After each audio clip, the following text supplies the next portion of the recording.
we're going to start off with Rafael Jesús Gonzáles, Poet Laureate of Berkeley, and he will bring us together with an invocation in Espanol and English, followed by a poem. Good afternoon, everyone. Thank you, Chief. Because of the dark times in which we live, it is very important for us to center ourselves and to come together in our consciousness. And because, bueno, porque en estos tiempos oscuros es preciso que nos centremos en la conciencia. Y que para nosotros, nuestros antepasados nahuas, el hablar en público era acto sagrado. Invocaban lo divino, que fuera testigo de la verdad, del error. And in this dark times in which we have to center ourselves in consciousness, and because for our Nahua forebears of the Central Plateau of Mexico, to speak in public was a sacred act, they invoked the divine to witness the truth and the error of what we may say. Así es que, con permiso del pueblo Oloni, primeros en habitar esta tierra, en la tradición indígena de las Américas, invocamos los sagrados rumbos. So with the permission of the Oloni people, first to inhabit this land, in the indigenous tradition of the Americas, we invoke the sacred directions.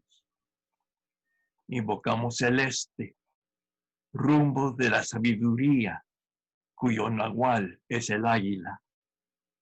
We invoke the east, direction of wisdom, whose spirit keeper is the eagle. Blessed be. Invocamos el sur, rumbo de la mar, cuyo nahual es el coyote. We invoke the south, the direction of loving, whose spirit keeper. Invocamos el oeste, rumbo de la fuerza, cuyo nahual es el oso. And we invoke the west, direction of strength, whose spirit keeper is the bear. And we invoke the north. Invocamos el norte, la dirección, el rumbo del sanar, cuyo nahual es el bisonte blanco. And we invoke the north, direction of healing, whose spirit keeper is white buffalo. Invocamos lo alto, lo más vasto de la imaginación, donde hemos colocado todos los dioses, las diosas que hemos imaginado.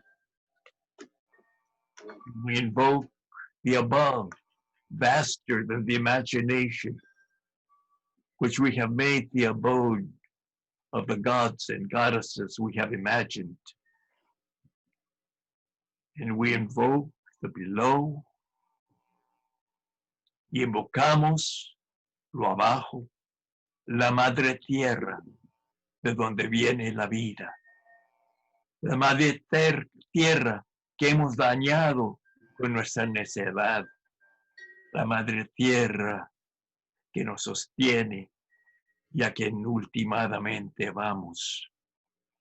And we invoke the below, the earth mother from whom comes life. We have harmed and abused with our foolishness and our false values. May she bear her patience a while longer, that we may heal ourselves and heal her. Invocamos el centro, donde se arraiga el árbol de la vida, que une los elementos sagrados, aire, fuego, agua, tierra, para formar la vida. Nosotros humanos, de cabeza grande, y nuestros hermanos y hermanas, los otros animales. Nuestros hermanos, hermanas, las plantas y los minerales. Hermanos y hermanas de toda la tierra. Todos venimos de la tierra. No olvidemos esto. Si no, arriesgamos nuestra extinción. Ometeo. We invoke the center where the tree of life stands, which unites the sacred elements of air, fire, water, earth to form life. Us humans, two-legged and big-headed, and our brothers and sisters, the other animals. Our brothers and sisters, the plants.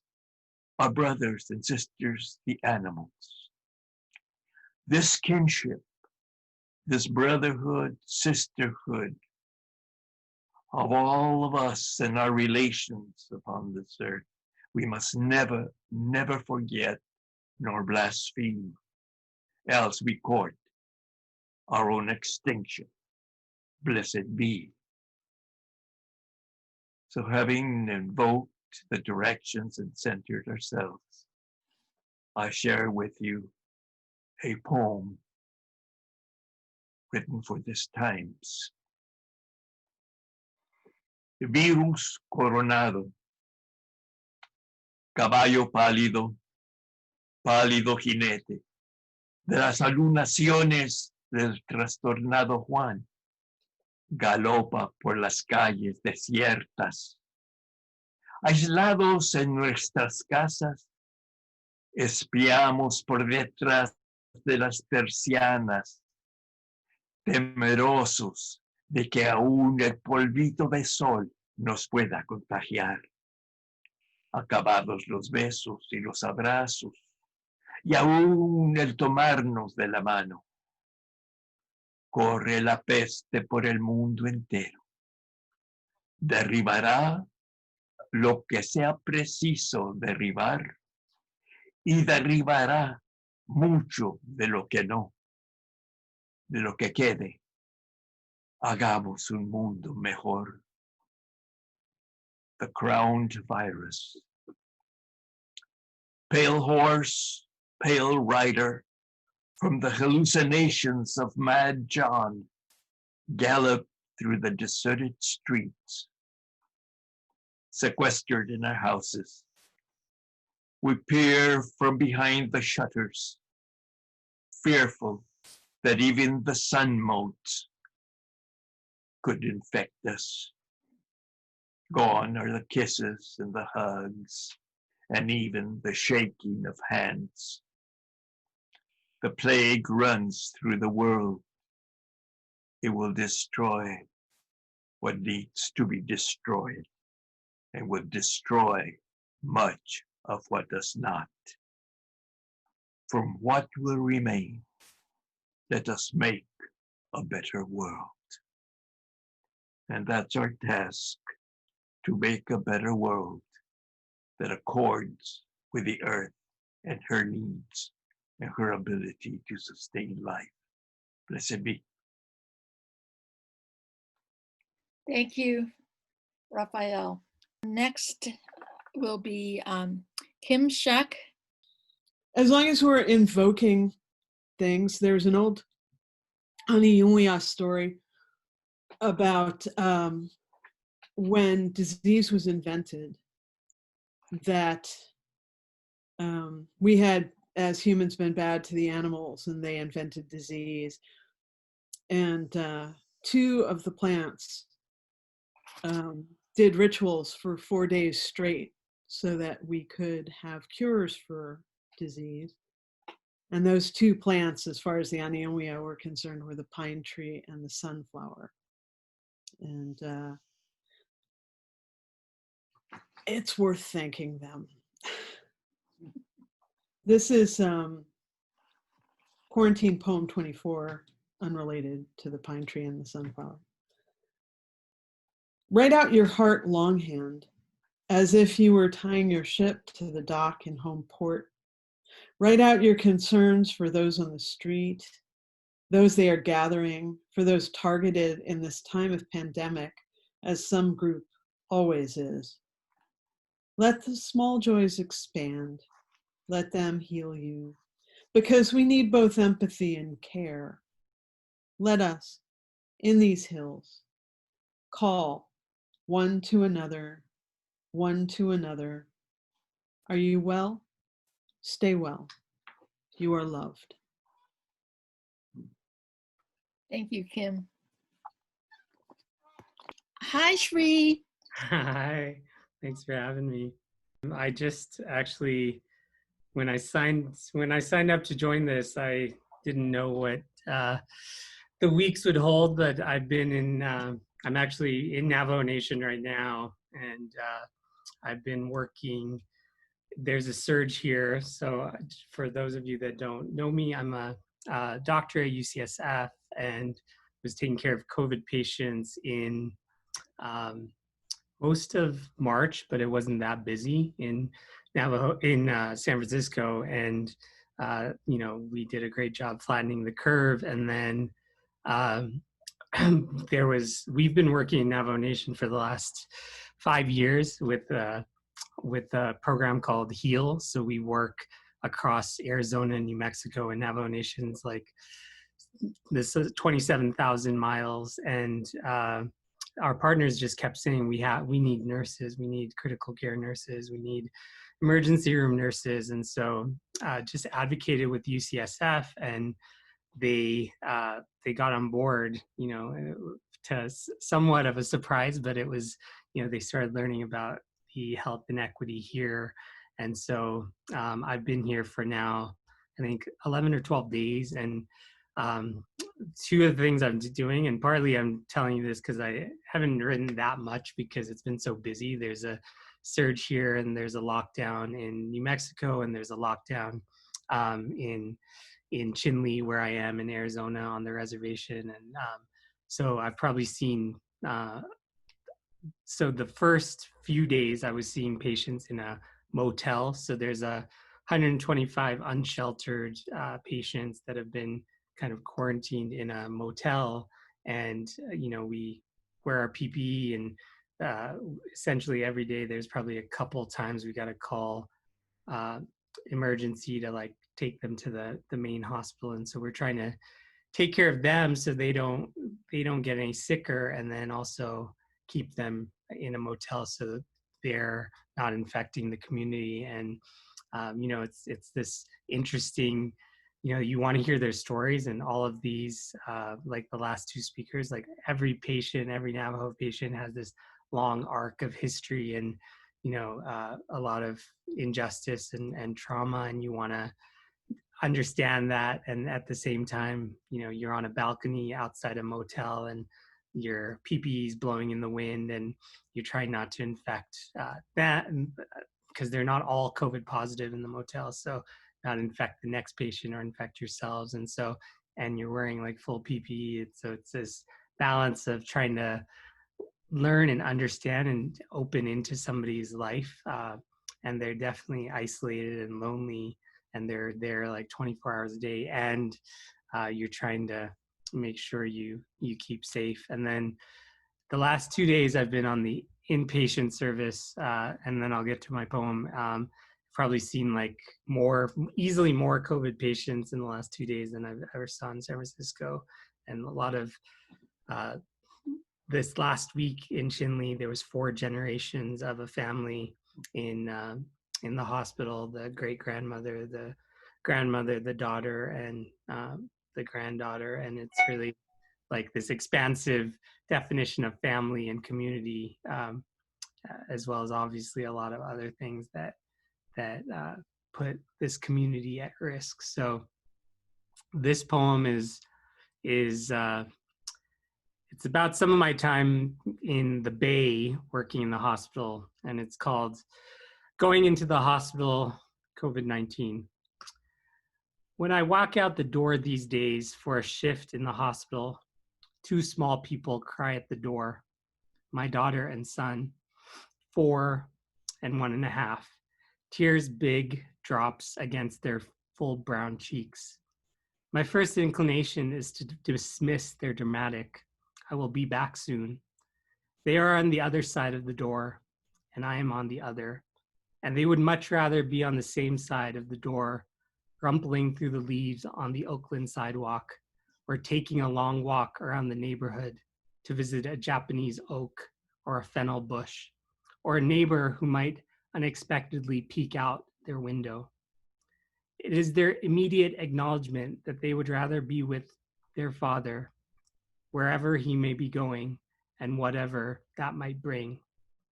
When I head into the hospital, I'm aware that any missteps of face to mouth, or by poor luck or chance, could pull me away from seeing my 2 lovelies grow up.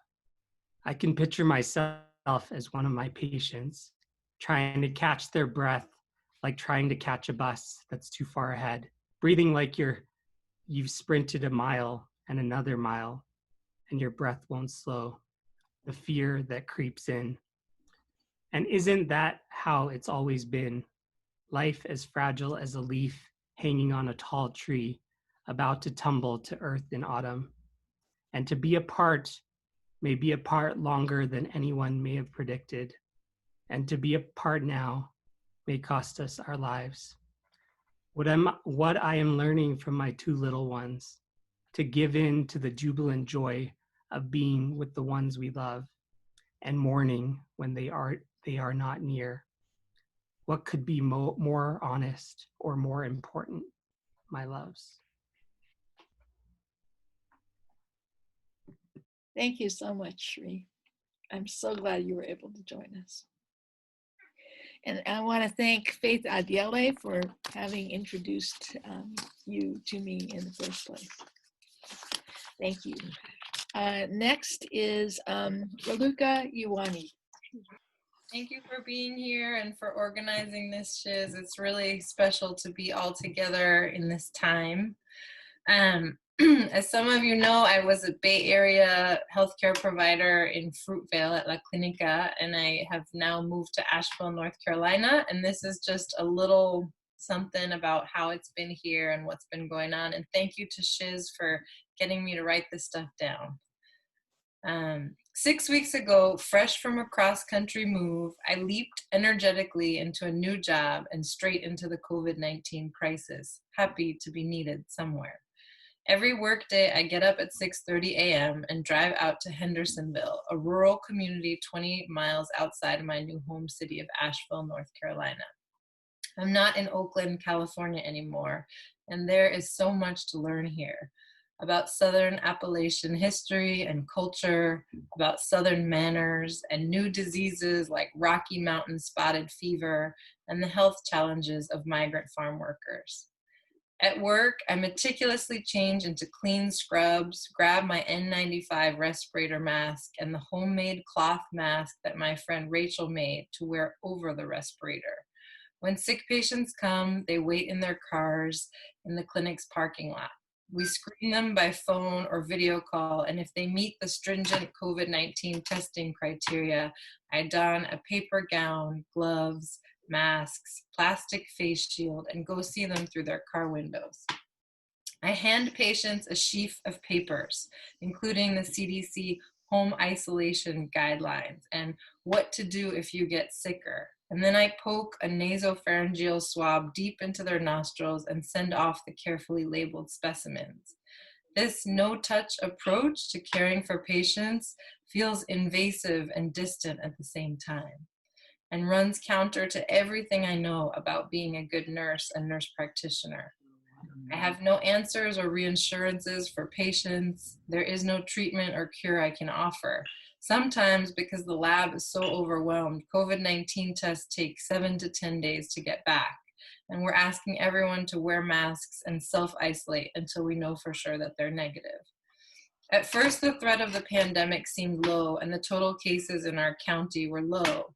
And at first, not one of the hundreds of COVID-19 tests we sent out was positive. We have protective equipment, more than other places in the country, and that feels like a luxury. But as the clinic's first positive tests started coming back for patients I had cared for, the pandemic became more real, as did the possibility of becoming a carrier of this virus. Every time I come in from doing a COVID-19 test in the parking lot and peel off the thin, easily torn, permeable paper yellow gown and the same N95 mask I've been reusing for days, I wonder if this protection is enough to stop the virus from seeping into my skin. There aren't enough tests to know who has the virus and who doesn't, and I'm afraid of the day the PPE fails and I become radioactive, unknowingly infecting more patients, coworkers, family members, and neighbors. It's an unprecedented time in our lives of forced distance, isolation, and economic shutdown. Wise leadership is sorely lacking, and our foolish president rants and raves while the nation teeters on the brink of an economic collapse that will bring us to our knees. I worry for the folks who are already living at the margins. This virus has further unmasked the hypocrisy and dysfunction of our nation, shown us for the country we really are, incapable of caring for its most vulnerable citizens or protecting essential workers who provide us with food and keep us alive. Last week, I went with a team of colleagues to a tomato packing plant where there have been some COVID-19 cases. We set up a mobile clinic with a tent inside the packing plant and tested 220 workers. For my colleagues on the outreach team, it was just another day on the job. I think they've had lots of experiences going to farms and factories and providing care and resources to those in need. But for me, it was a real eye-opener. I had no idea how deep in my gut it would hit me to spend a day inside a factory tending to the needs of assembly line workers. There was a layer of ignorance I had long held about where our food comes from and all the hands that labor to bring fresh food to my table. The workers at Flavor One, also known as La Tomatera, handle thousands of pounds of tomatoes shipped from Florida and pack the individual tomatoes in plastic packages and then stack them into cardboard boxes and load them onto trucks that crisscross the country to markets where consumers cringe at the prices and want cheaper, fresher produce. The tomato packing plant is just one of many places in town where low-wage workers who toil to make the essentials of our lives are bearing the brunt of the virus. The rest of the cases are in elder care facilities, nursing homes, and meat packing plants. My job for the day at the tomato packing plant was to physically examine each person who had symptoms of COVID and anyone with abnormal vital signs and determine who had to be pulled off the assembly line and sent out on a 14-day quarantine. The tension between a worker's ability to keep earning and their health is a frequent paradox in caring for low-wage and undocumented workers who do not have the luxury of paid sick leave or the ability to file for unemployment. The workers I examined looked at me with so much fear in their eyes. They asked questions I could not answer. Do you think I have the virus? How will I support my family if I am off work? What will happen to me if I get sick? How can I protect my babies? I am not a hero. I do not have the answers, and I do not have a treatment or cure for this virus. What I can offer is my presence, my willingness to be here in this with my patients. But how do you apologize for not being enough?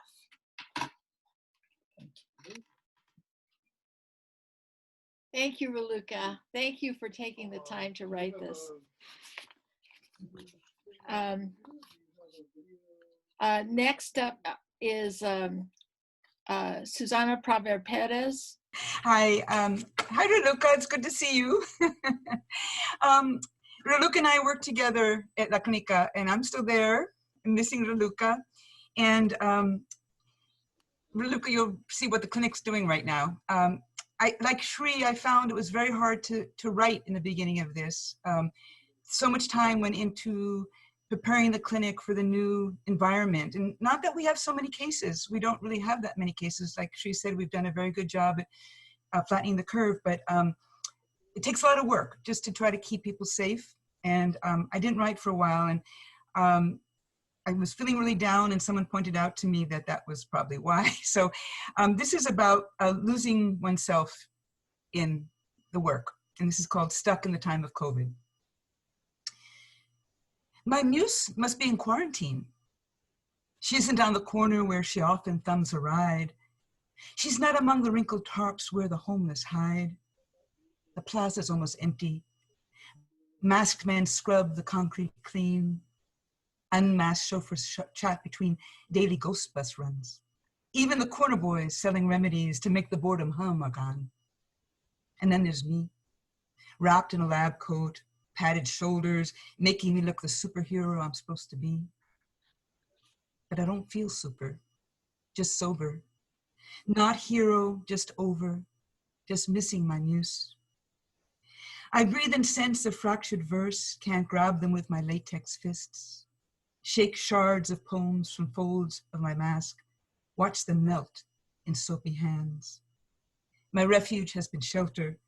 My refuge has been slumber. In bed at 8 p.m., patient stories replay in my mind again and again. Sandrita, just tortillas between her poking ribs. Marta, slicing paychecks to nourish those with less. Deidre, drunk with desire, breaking all the rules. ¿Cómo estás? Is filled with nuance. ¿Cómo estoy? An existential flood. I want to shelter in place, but an oath keeps my footsteps echoing off shuttered shops. I want to be of use, but I am losing myself in a gaping wound of uncertainty. I need shelter of metaphor and simile. I scroll social feeds for my absent muse, hunt poems as salves for stress-stripped nerves, searching for the medicine I can't seem to find on sanitized clinic shelves. And my muse came back. I'm feeling better, but unfortunately, not everyone is having as easy a time of it. This next poem is dedicated to Dr. Lorena Bren, the New York City emergency room doctor who took her life last week. This is called The Cobbler Has No Shoes. How does it feel to blaze unmapped trails in bare feet, just a stethoscope as compass? How do you bear the weight of being the final say, life or death in the balance, praying you get it right? Hands you cannot hold, grasp at life, violent coughs, fevered delirium. Doctora, ayúdame. I need air, echoes in ICUs and restless sleep. No way to turn off the volume. Placing breathing tubes in the morning, toe tags at night. Some nightmares don't dispel at dawn. What thoughts scream before scalpels slice skin with precision, bleeding from years of cutting out a body's ills?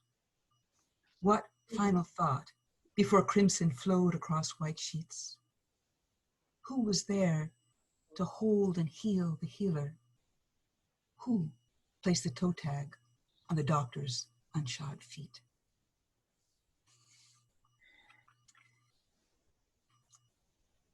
And to not leave you on a down note, I'm gonna just do a short last poem, which is about resilience and about the way we in the literary community have adapted to this new world. We're not only surviving, in many ways we're thriving. And as Shizue was saying, we're with people from all over the world now. And this is called Reborn in the New Normal. I stay alone, live on the phone, on Facebook and IG. I sport a mask, 6 feet, my ass don't want no one near me. I'm making love to the stars above. I got moonbeams on my sheets. In the morning light, I'm feeling tight. I got music in my feet. I dance Zumba on the airwaves. Zoom readings spin my head. And that hot MC looking straight at me is half naked in his bed. Who needs TV when you've got Tony Aldarondo in your ears? His Latinos rhyme gets me high like a keg of Corona beer. Daniel, brilliant playwright. His new play moved to Zoom. Half a dozen actors rehearse in separate rooms. Norm calls me from Manhattan. He lives in COVID hell. Walks around in a sharkskin mask in style and staying well. Sandra's in Borinquen, escaping COVID's reach. She broadcasts La Lunada from Arecibo's beach. Shizue is doing workshops. Josiah's living bold, A whole new world is being born. There's no time for feeling old. Thank you. Stay safe, stay creative. Thank you, Susana. And next is Sue Granzella. I teach third grade in a public school and in the Bay Area, and I'm going to read two chunks. The first one is an email I wrote back to Shizue immediately after she asked me if I could read today, because I said no. And then the second one is something I posted on Facebook a few days ago. I've been teaching since the first day of closure. With no advance warning, we were told to make work packets to keep the kids busy for the first 3 weeks. But those weeks were hellish attempts to reach out and make contact with all of the families and kids. It took me 6 hours that first weekend to get current contact info for every family. I can't even estimate how many phone calls, texts, and ill-fated emails it took in order to gather it all. Only 2 kids in my low-income class had devices at home other than a parent's phone, so our district did a massive push to get Chromebooks to all the kids who couldn't get online. I can't even tell you what it's been like to do all the tech troubleshooting, making videos of my own screen to teach parents how to teach their kids to log on to Google and all the learning sites. I sent long emails to the parents in 2 languages. I had no time to do more than 2 languages every single morning for the first 3 weeks. I can't count the number of emails, phone calls, texts I got back telling me of problems their kids were having just connecting. Thinking of things to have the kids do is the easy part. The hard part is building the pathway between me and them. I keep telling it's ordered me to make say, that's easy. But then they say, oops, sorry, you can't use your hands and you can only use 1 foot. That's what it's been like. I've been trying to make oatmeal with 1 foot. I started today at 8:50.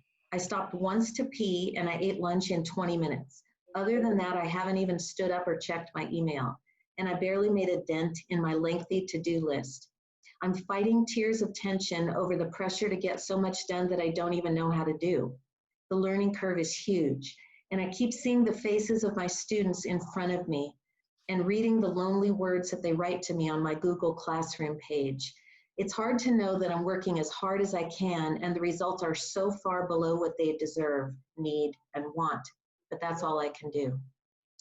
And then this second chunk is what I wrote 2 or 3 days ago on Facebook. When Crisis School first started, I kept envisioning a broad chasm, me on one side, the kids on the other, and they were so far away that I couldn't see them at all. After I spent 6 hours that first weekend to get accurate contact info, I started emailing parents, begging them to tell their children that I would be communicating with them through Google Classroom. I didn't know if they would even remember how to get in. I'll never forget that first sign of contact. I had placed a link on Google Classroom where kids could make a little video of themselves. I kept logging in, refresh, refresh. And when that first kid's face popped up, proof that he had found us and had made a video message for us, I cried. Now in week 6, I've had 2 decent teaching days in a row. Decent, not great. A good day of crisis learning, for me, bears little resemblance to what I would have called a good day before. But the tiny things that make it good now are as sparkly and bright as any moment I've had in my 31 years of teaching. I'm stretching out across the chasm and the kids stretch back from their side. Sometimes our fingertips touch. I still feel guilty that I'm getting paid for what often feels like pure shit. I still have multiple episodes of tangled technology every single day. Yesterday, one group meeting was so frustrating that the second I clicked end meeting, I hollered, fuck, in my kitchen, and then panicked at the thought that maybe I hadn't really disconnected from all those 8- and 9-year-old ears. But still, I can now see some tiny little jewels. Here are a few. When I called a very reluctant writer to tell him what a good job he had done on his writing, I asked if he had been able to find the feedback that I sent before he revised his piece. He exclaimed, "Yes, that helped me a lot." I've told the kids that anyone who gets 50,000 points will get a fancy medal that I bought and had engraved. One hardworking kid texted me, devastated that he had screwed up his tracking sheet. When I fixed it and told him that his 36,000 points were still there, he cried out, "Yes!" There was excitement in his voice. After 2 horrendous days of technology last week, 18 kids showed up for our video meet today. They hadn't given up after all. These are not big, but they're something. They are little markers of hope. We need to celebrate all of them. We are doing this. That in itself is downright remarkable. We are doing this. Thank you.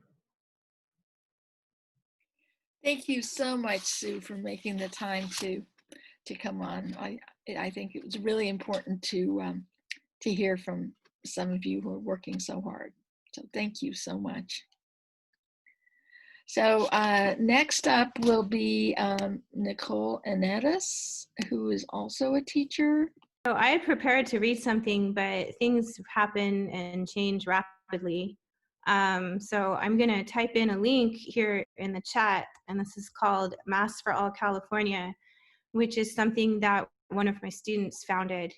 She's a junior at Lowell High School, and she founded this organization all on her own. Shizue read an email that I shared with her that the student had written to me, and Shizue wanted her to come and read today, but she can't because she's standing in front of the Bayview Library giving out masks to people in the community that need them. This is so important, especially from youth. I have many students who are essential workers who are now supporting their families. I have many students who cannot work because they are not of age to work, but are the ones who are going to the grocery stores for their families because their families are immune compromised. The students who are essential workers oftentimes only have paper masks that they recycle. There are not enough cloth masks in the community. I was noticing that a friend of mine who does street outreach for United Players, who works with youth, was using paper masks because he did a video. His name is Will Ramirez, and so some of you know him. And I was looking at his video and I realized, oh my gosh, the people who are doing street outreach do not have cloth masks. Another friend of mine who works doing street outreach with the people who need it the most says that there are not enough cloth masks to go around. When we think about how this affects the youth, it is chilling. So the student who created this organization, she's in my Epic and Myth class, and we've been looking at all of the myths not through the lens of the hero's journey, but the heroine's journey, which begins with the illusion of the perfect world and ends with a radical acceptance of that illusory perfect world, that it doesn't exist, and the wholeness that the hero needs to find in order to through that. So it's ironic, or not so ironic, that she tied in her efforts to the heroine's journey and says, yes, this is the call. And she's created this organization. She's going to be at different library branches every Sunday giving out masks. Please, if you know how to make masks, if you are able, the youth who are doing this appreciate any and all support. The people who are doing street outreach, United Players, Tiny is also in the house. She does street outreach. Urban Alchemy, all St. James Infirmary, the Homeless Youth Alliance, they need cloth masks. The student who created this organization, she's helping those agencies. So everybody, like, we need the masks. So this is not at all what I had prepared to write. I was going to write about, what it is as a teacher. I was out of sick days in March already because I thought I was sick and I couldn't get testing, but whatever. People have lost their jobs, people are struggling, and this is impacting all of us. So I could go on about it, but that's not as urgent as I think the call for getting masks out to the community. That's not as, whatever I have to say about teaching is not as important as this subject. So that's what I have to say. Thank you so much for having me here, Shizue. Thank And you. again, I'll type in the link if you guys want to see it. Thank you. Thanks a lot. And you know, one of the things that I loved about what she wrote was, and by the way, Nicole teaches at a top public academic high school. So these students that are in need and that are working to help support their families, etc., this is in a top school, public school in the city, where we tend to think that all the students are privileged and so forth. And one of the things that, I mean, and they are really bright students that work really hard academically at this school. And one of the things that I was struck by about Nicole's students' piece was how much praise she had for Nicole for bringing fun and social relevance. That's all the kids. Kids will listen to what they want to listen to. That's all the kids. Don't, no. Okay, stop for a minute. I'm going to mute you. Somebody mute her because she needs to not be modest about this. Anyway, I mean, teachers are so important. I remember when I was a kid and I got pretty suicidal in senior year of high school. And if it wasn't for the teachers that I had who opened my mind to the world, you know, I would not be the person I am now. And what the students said was that she was, you know, very good at doing the work, but she was bored with it. And COVID has given her a purpose that she could not see in her schoolwork. So, but I think that Nicole was one of the people who brought to her the sense that a possibility that if you're not happy with the way things are, that you personally could do something. And that's a really powerful gift. So I want to thank you for that. Okay, so next up is Sandra Bass. Thank you so much, Shizue. It's such a privilege to be here. This has been amazing. I'm suffering with a fractured molar, so as I read, it sometimes spikes a little bit with pain. I might slur a little bit, so my apologies. And I may have to leave a little bit early, but I'll try to hang in there as long as I can. The title of my pieces will be carried forward upon the whispers of our elders, and it begins with a quote. Dearly beloved, we have gathered here today to get through this thing called life. Prince. One evening in early March, before we all were sent home to shelter, I got a call from my mother. She told me that her cousin and her cousin's husband had been rushed to the hospital. Both were diagnosed with pneumonia. Shortly after entering the hospital, my mother's cousin died. She was 88. Her husband spent weeks linked to life by a ventilator. Tests later revealed that they were both positive for the coronavirus. When my grandmothers died, family members spent hours by their bedsides, soothing them as best we could as they transitioned beyond the veil. Death by an infectious disease, however, is an exceptionally lonely experience. No one was allowed to be close to our kin, to hold her hand, gently knead aching muscles, or express words of love that may have been deeply felt but perhaps never shared. In her final hours, she did speak to a family member by phone. Her last words, spoken between labored and fragile breaths, were, "Remember me." Traveling upon the misty vapors of our exhalations, this tiny crowned conqueror has wound its way across the globe, devastating families, cities, even countries in its path.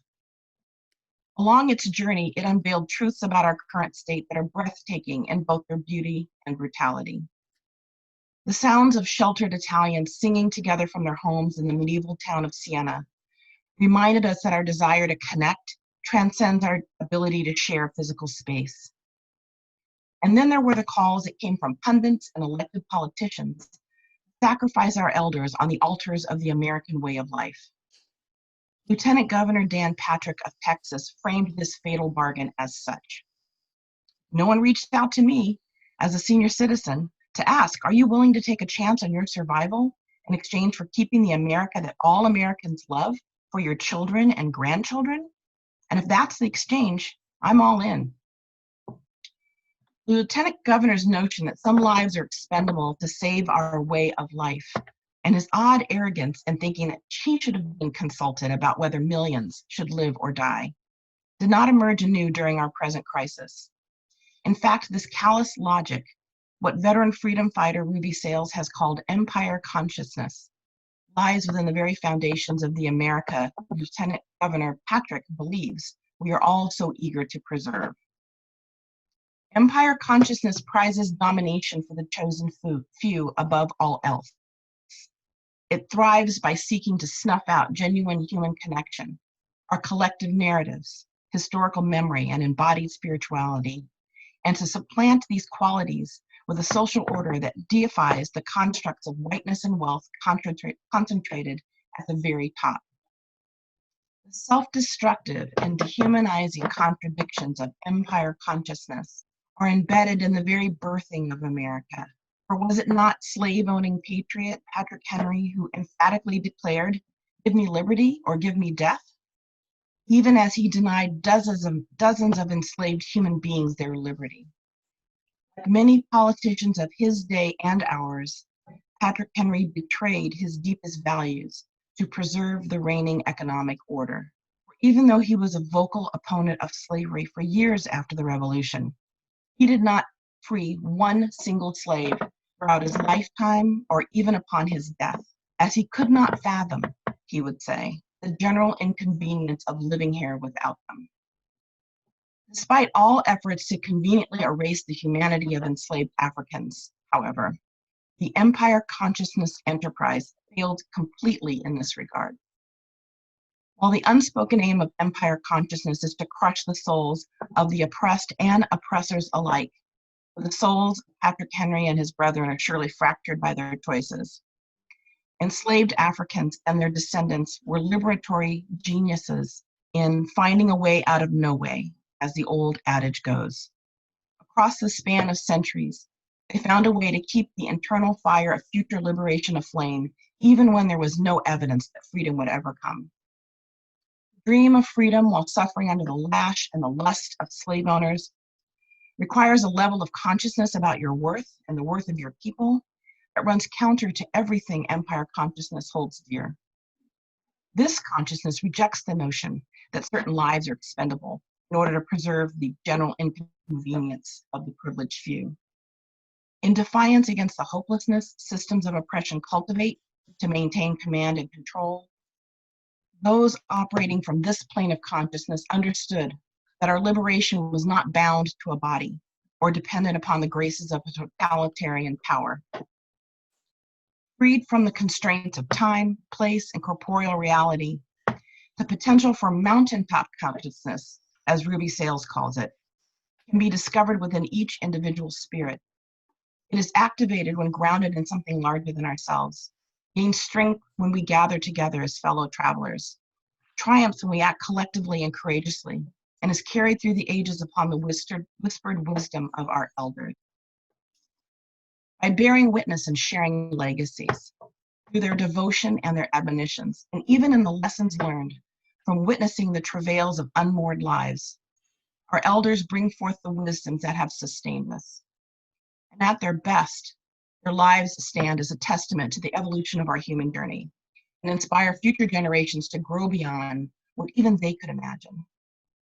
This call to sacrifice the elders is not noble, as Lieutenant Governor Patrick suggests. It is not just a heartless disregard for the lives of those who are no longer seen as worthy contenders in the fictive race for the survival of the fittest.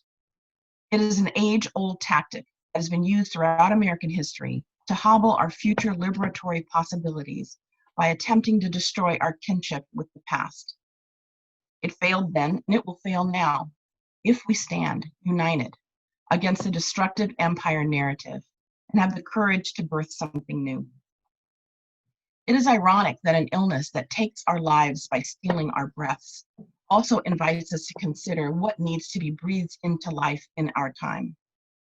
For some of us, the experience of sheltering has been frightening. For others, it has seemed like endless solitude or a time of reflection and reconnection. Wherever this moment finds us, the possibility of reimagining new ways of being with and for each other lies there as well. And so, dearly beloveds, we are gathered here today in this precious, pregnant pause to figure out what we need to do and who we need to be to get through this earthly experience, this marathon riddled with melodies and melodies, joys and pains, this thing called life. After the ill winds of illness have ceased to blow, will we choose to ventilate our world with justice and compassion? When the sting of grief for loved ones lost and the passing of a torturous but familiar normality has subsided, what wisdoms of the elders will we bring forth? And what new story will we willingly embrace? And as the tides of our lives turn towards holding more yesteryears than future horizons, and our voices are reduced to whispers, and the fruits of what we did with our time in this moment are laid before another generation, will we be remembered as the brave and true ones who dared to stand, hand in hand, hearts open, unafraid, ushering in the break of a new day?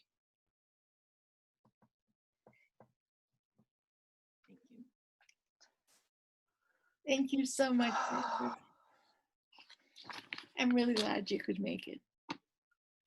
And I have to say, you know, like so many of us who work really hard, it's like every time I ask you to read, some disaster happens. And that tells me that you are working your butt off day and night.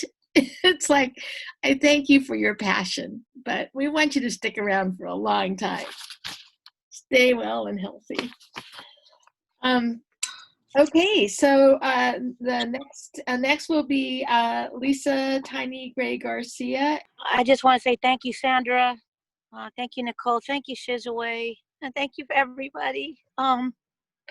Yeah, I just want to thank my Mama D for without whom there be no me. To all the mamas who are dying from this COVID-19 and the virus called poverty, which was here a lot longer, and colonization than any virus that we're dealing with now. As I always start with what I call my slam bio, and that houseless mama, that houseless daughter. I am a poverty scholar. All those people you don't want to see, never want to be, look away from me. What you going to do, arrest me? We're in your city. I'm a melanin challenged daughter of a strong Afro-Boricua mama for without whom there would be no me. A mama soltera and a welfare queen. Most of you who know me know that I was houseless for most of my childhood with my mama, and then again later when I was an adult with my son. There's nothing like that experience. And so I'm standing here along shoulder to shoulder with my brothers and sisters who are on the streets right now, who are struggling in the occupied village of Yalamu, aka San Francisco, and all across Turtle Island with the lie of hoarded hotel rooms when there's places for folks to be who are unsheltered. How do you shelter in place when you don't got a place? So I'm lifting and I'm bringing that spirit in. I want to thank Nicole for bringing the young scholar and the sister up. But for most of you know, I was houseless, so I'm real good at adapting to these terrifying crises because I've lived through the crisis of poverty. And so I'm on the road actually doing what we call radical redistribution today. But I got my whole phone thing going and I got my little poem ready for Shizue because to be real, Shizue, thank you, because this is what saves me. This poetry is medicine. And to get through the lives that many of us have lived, this is the only way, for me anyway. This is my medicine. So I thank you for this space and for always remembering me and many of us whose voices often are silenced. So I called this piece, and I want to lift up Uncle Al Robles. We just celebrated his ceremony of his passing, and he's one of our ancestor board members at POOR. For those of you who don't know, we've been doing interdependence on the street. We call it interdependence, sharing food and supplies with unhoused and poor people since the beginning of POOR magazine. This is nothing new. It's just that literally our lines of 100 or 200 have gone to 700. So I'm in the streets sometimes up to 10, 11 o'clock at night, and this work is real. It's hard and it's exhausting, but it's also all I can do to live. And so again, thank you for the poetry. Thank you for this medicine. This piece is called From Katrina to Corona. Shout out to my brother Leroy. Shout out to First Nations of this land, Karina Gold and others, and Kim Shuck, who are still here. Thank you, Rafael, too. That beautiful piece. From Katrina to Corona, all lies from the massa and the owner. Yeah, the ones that say they own Mama Earth, the stealing fathers, founding fathers, who have raped and pillaged since birth. What did they find when they arrived? Indigenous peoples who always shared love, food, and were always kind, only to be destroyed by people who declared at Turtle Island, everything is mine. Yeah, this is a lie. This aristocracy crazy continues today, except hegemony rules the day. The faces and spaces aren't just white and pink. They are all colors and somehow got bought up into this greed group think.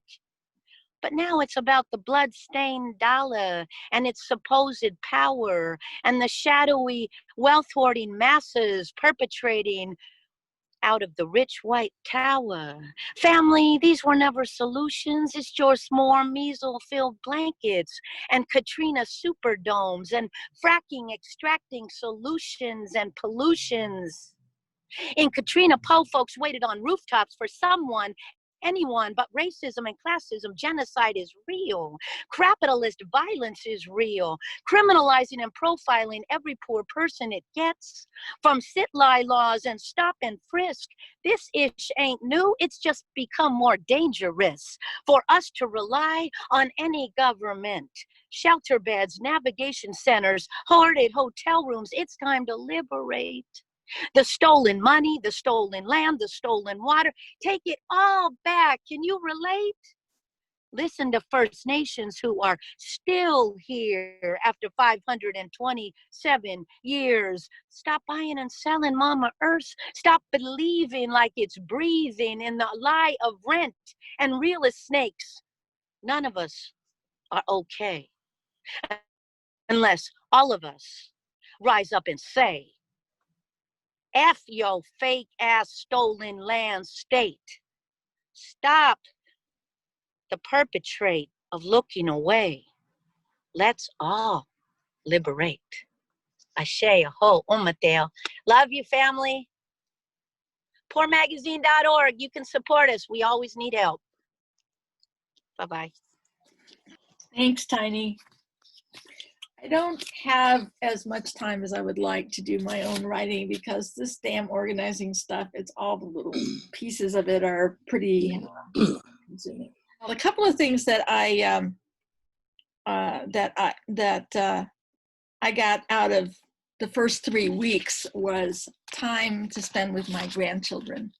You know, they had gotten so scheduled up with play dates and preschool and school and all this other stuff that we had to schedule. We had to make appointments, you know, maybe 6 times a year I got to see my grandchildren, and I had, you know, sort of seen them once a week when they were toddlers and babies, and that wonder of children. So it was kind of neat to see parents in the street walking their kids and actually paying attention to their kids and not their cell phones. So I thought that was kind of neat. So I stayed away from the Mission District for the first 3 weeks. Didn't want to bring my germs over there, but I was really concerned about what was going on in the TL and in the Mission. And in the TL, I saw a clot of homeless shelter in place on a Medusa's raft of sidewalk, side by side, huddling close, heads bowed to the same angle, shielding each other from the hate that kills as surely as the virus. To 2 unsheltered women on Mission Street. To the young woman, a shade lighter than cafe au lait, bleached dreads, bunched in a top knot, tied with a stylish scarf, talking loudly. On a cell phone? No. Arguing with yourself and shrieking, sharp, sudden yips and sudden jumps as if you wanted to leap out of your body, escape your own skin. I want to take you in my arms, you who fear touch and long for it. What demons are chasing you, and for how long? To the young woman sitting on the sidewalk, legs crossed as if in meditation, hoodie huddled head erect, searching for that peace you know is there, but not here, not in the grit of Mission Street. You're haloed by orange peels, discards, or a gift. Before I could reach out to you, a man comes out, towers over you, screeching like a banty rooster. Your neck shrinks down into your shoulders. I wait until he turns away. Sneak close, but daren't speak. Our eyes connect as I slip you a 5, rolled tight so he won't notice. You now have something more he can take. Your face is grimy, brown like the street, a darker shade than when you left. Sri Lanka, Kerala. I wish I knew. I wish I could tell you how sorry I am. I wish I could take you in. This is a poem to some of the people in my neighborhood of stubborn weeds. I'm praying that COVID came just in time to rescue it from total eradication, preserving the last of the grit from $1 million scrubs of virgin olive oil, oatmeal, and sage by the pampered few who can afford to bathe their skins with what lesser folk can eat. I'm hoping this scare will slow them down like the bursting of .com 1 or the '89 earthquake. It used to be that coastal fog was enough to keep out those who did not love this land and its fragile interface with sea and sky, sometimes all unseen all summer long. Morning fog micro droplets bursting against our cheeks, reminding us like warning blasts and mournful bellows, signaling ships at sea and landlubbers alike that we are all adrift on life. Reality rising and falling, heaving and lulling by turns. There are no guarantees, only the invitation to risk. We are a hardy people, buckwheat and sorrel, plantains, dandelions and succulents. Look down your nose at us. Indulge yourself elsewhere with showy blooms and gourmet grazings. We are a plain people whose meager dollars sent a generation to college so they could look down on us too. Now they are learning there are no guarantees, except death comes to all of us in the end. Life rises from how you meet it. All right. Thank you. Tony Alderondo.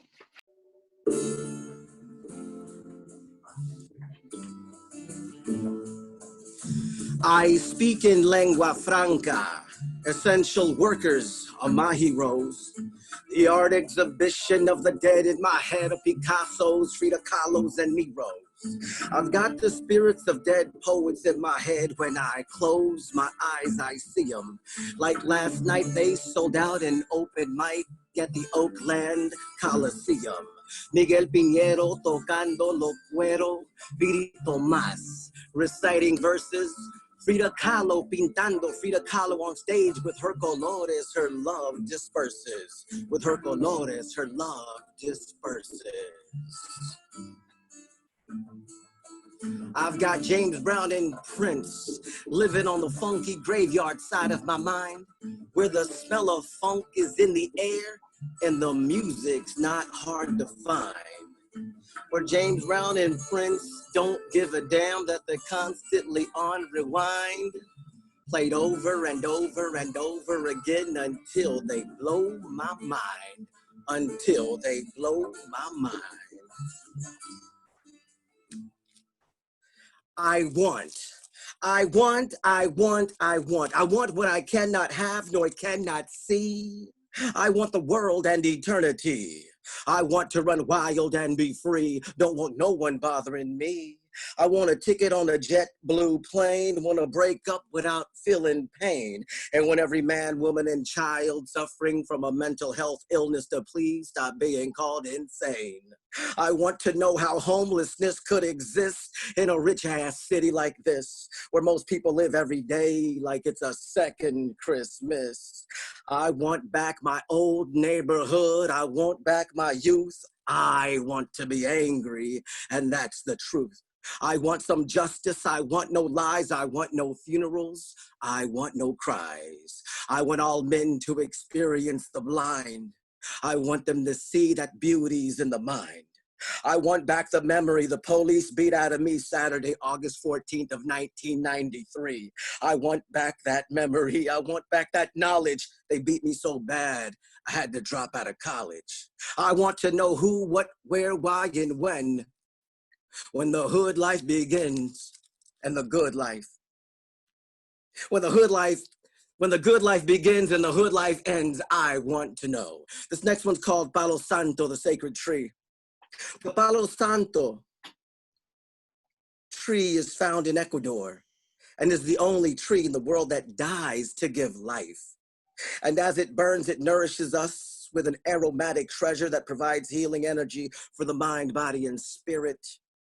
So I burn Palo Santo in 3 sticks with my right hand in 7 circles next to my right ear to invite the good news into the 4 corners of each room in my house. And when all my prayers are said and done and the Ecuadorian smoke settles, I let the healing of El Palo Santo begin. And again, I thank Mother Earth 3 times for the trees, for even in death, she gives life. Church of a Poem. I baptized myself in Bacardi last night before I put a pen in my hand. And it's been quite some time since I've stepped inside the Church of a Poem. And I tell you that baptism Bacardi had me feeling some kind of way. I felt like I was balancing on a high wire while flipping words with infinite syllables like pancakes, swinging on a flying trapeze. Oh, it's been quite some time since I've stepped inside the Church of a Poem, and there are days and nights I never want to leave. What I seen inside my mind's ring last night were 2 writing wrestlers discussing with love their opposite sides of the spectrum with pride. Inside my gray matter, or I don't hide the fact that for some time things didn't really matter. But I baptized myself in Bacardi last night before I put a pen in my hand and realized that it's been quite some time since I've stepped inside the Church of a Poem, where praises go up and blessings come down, and sometimes sacred verbs can get twisted and burn sacred nouns to the ground. Now as I read, I let the Palo Santo burn inside the room of this Zoom as I remind myself it's been quite some time since I've stepped inside the Church of a Poem. Thank you. Thank you, Tony. I'm glad you could make it. Josiah Luis, you're on next. Hey, how you doing, Shizue? Hey! You got your gato. Yeah, he's pretty much mandatory to all of them. He's a Zoom whore. Ah. Yeah. This is Bolano right here, Bolano. So yeah, that's a poll, huh? Okay. Yeah. All right. Well, I appreciate all this things that people have been saying beforehand. I did want to take a moment though and just really say gracias to you, Shizue, for putting out these anthologies. I know we're all really wrapped up in a lot of heavy things right now, I understand, but hopefully we can take it to heart, the importance of this coming out, and get some love from that, because, man, this anthology and anthologies is really the continuation of a beautiful tradition, because for me, the anthologies, man, they broke open my perceptions of what poetry is, and the really amazing, I'm thinking like Aloud, the Puerto Rican, Nuyorican anthology, the Black Fire anthology, Technicians of the Sacred. So Shizue, I very much see this project of yours in that tradition, and I really appreciate you doing this. I know they're tough on you, but you know what? Too bad. You got to keep doing them, because if you don't, we're going to be in trouble, because these are important to keep doing them, and you also know the very important time and place for all of us here in La Bahia, as writers of color and our allies together. So these kinds of things are so important, And I also imagine the young kid opening one of these up, man, and what happens to his mind. So I really want to thank you for doing this and holding these gatherings. And I'm not going to let you off the hook. You cannot stop, you cannot. So I want to say gracias to you for that, Shizue. Seriously. Thank you.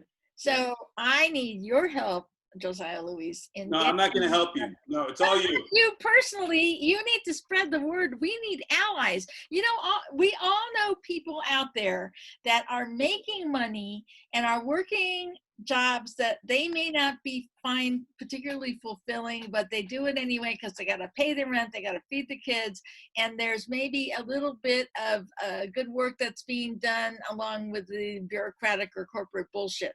We all know people like that. You know, some of us have been there. That's how I raised my kids. I used to work at J. Walter Thompson, an advertising agency. Well, I mean, not to.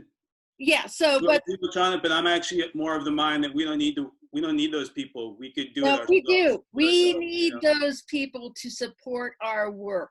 Yeah. Well, okay. I'll look out for them, but I'm gonna keep the brown and black folks in mind first. I'm gonna reach out to them first because honestly, we need that. You know, we really do. And actually, speaking of that, you know, I'm blessed to be running a Latinx reading series in Oakland, and I just wanted to let everyone know that next month we're doing a really beautiful benefit for Calma, which is they're an amazing collective that just started in the Bay Area. They're an immigrant advocacy group that helps familias just coming over and asylum seekers.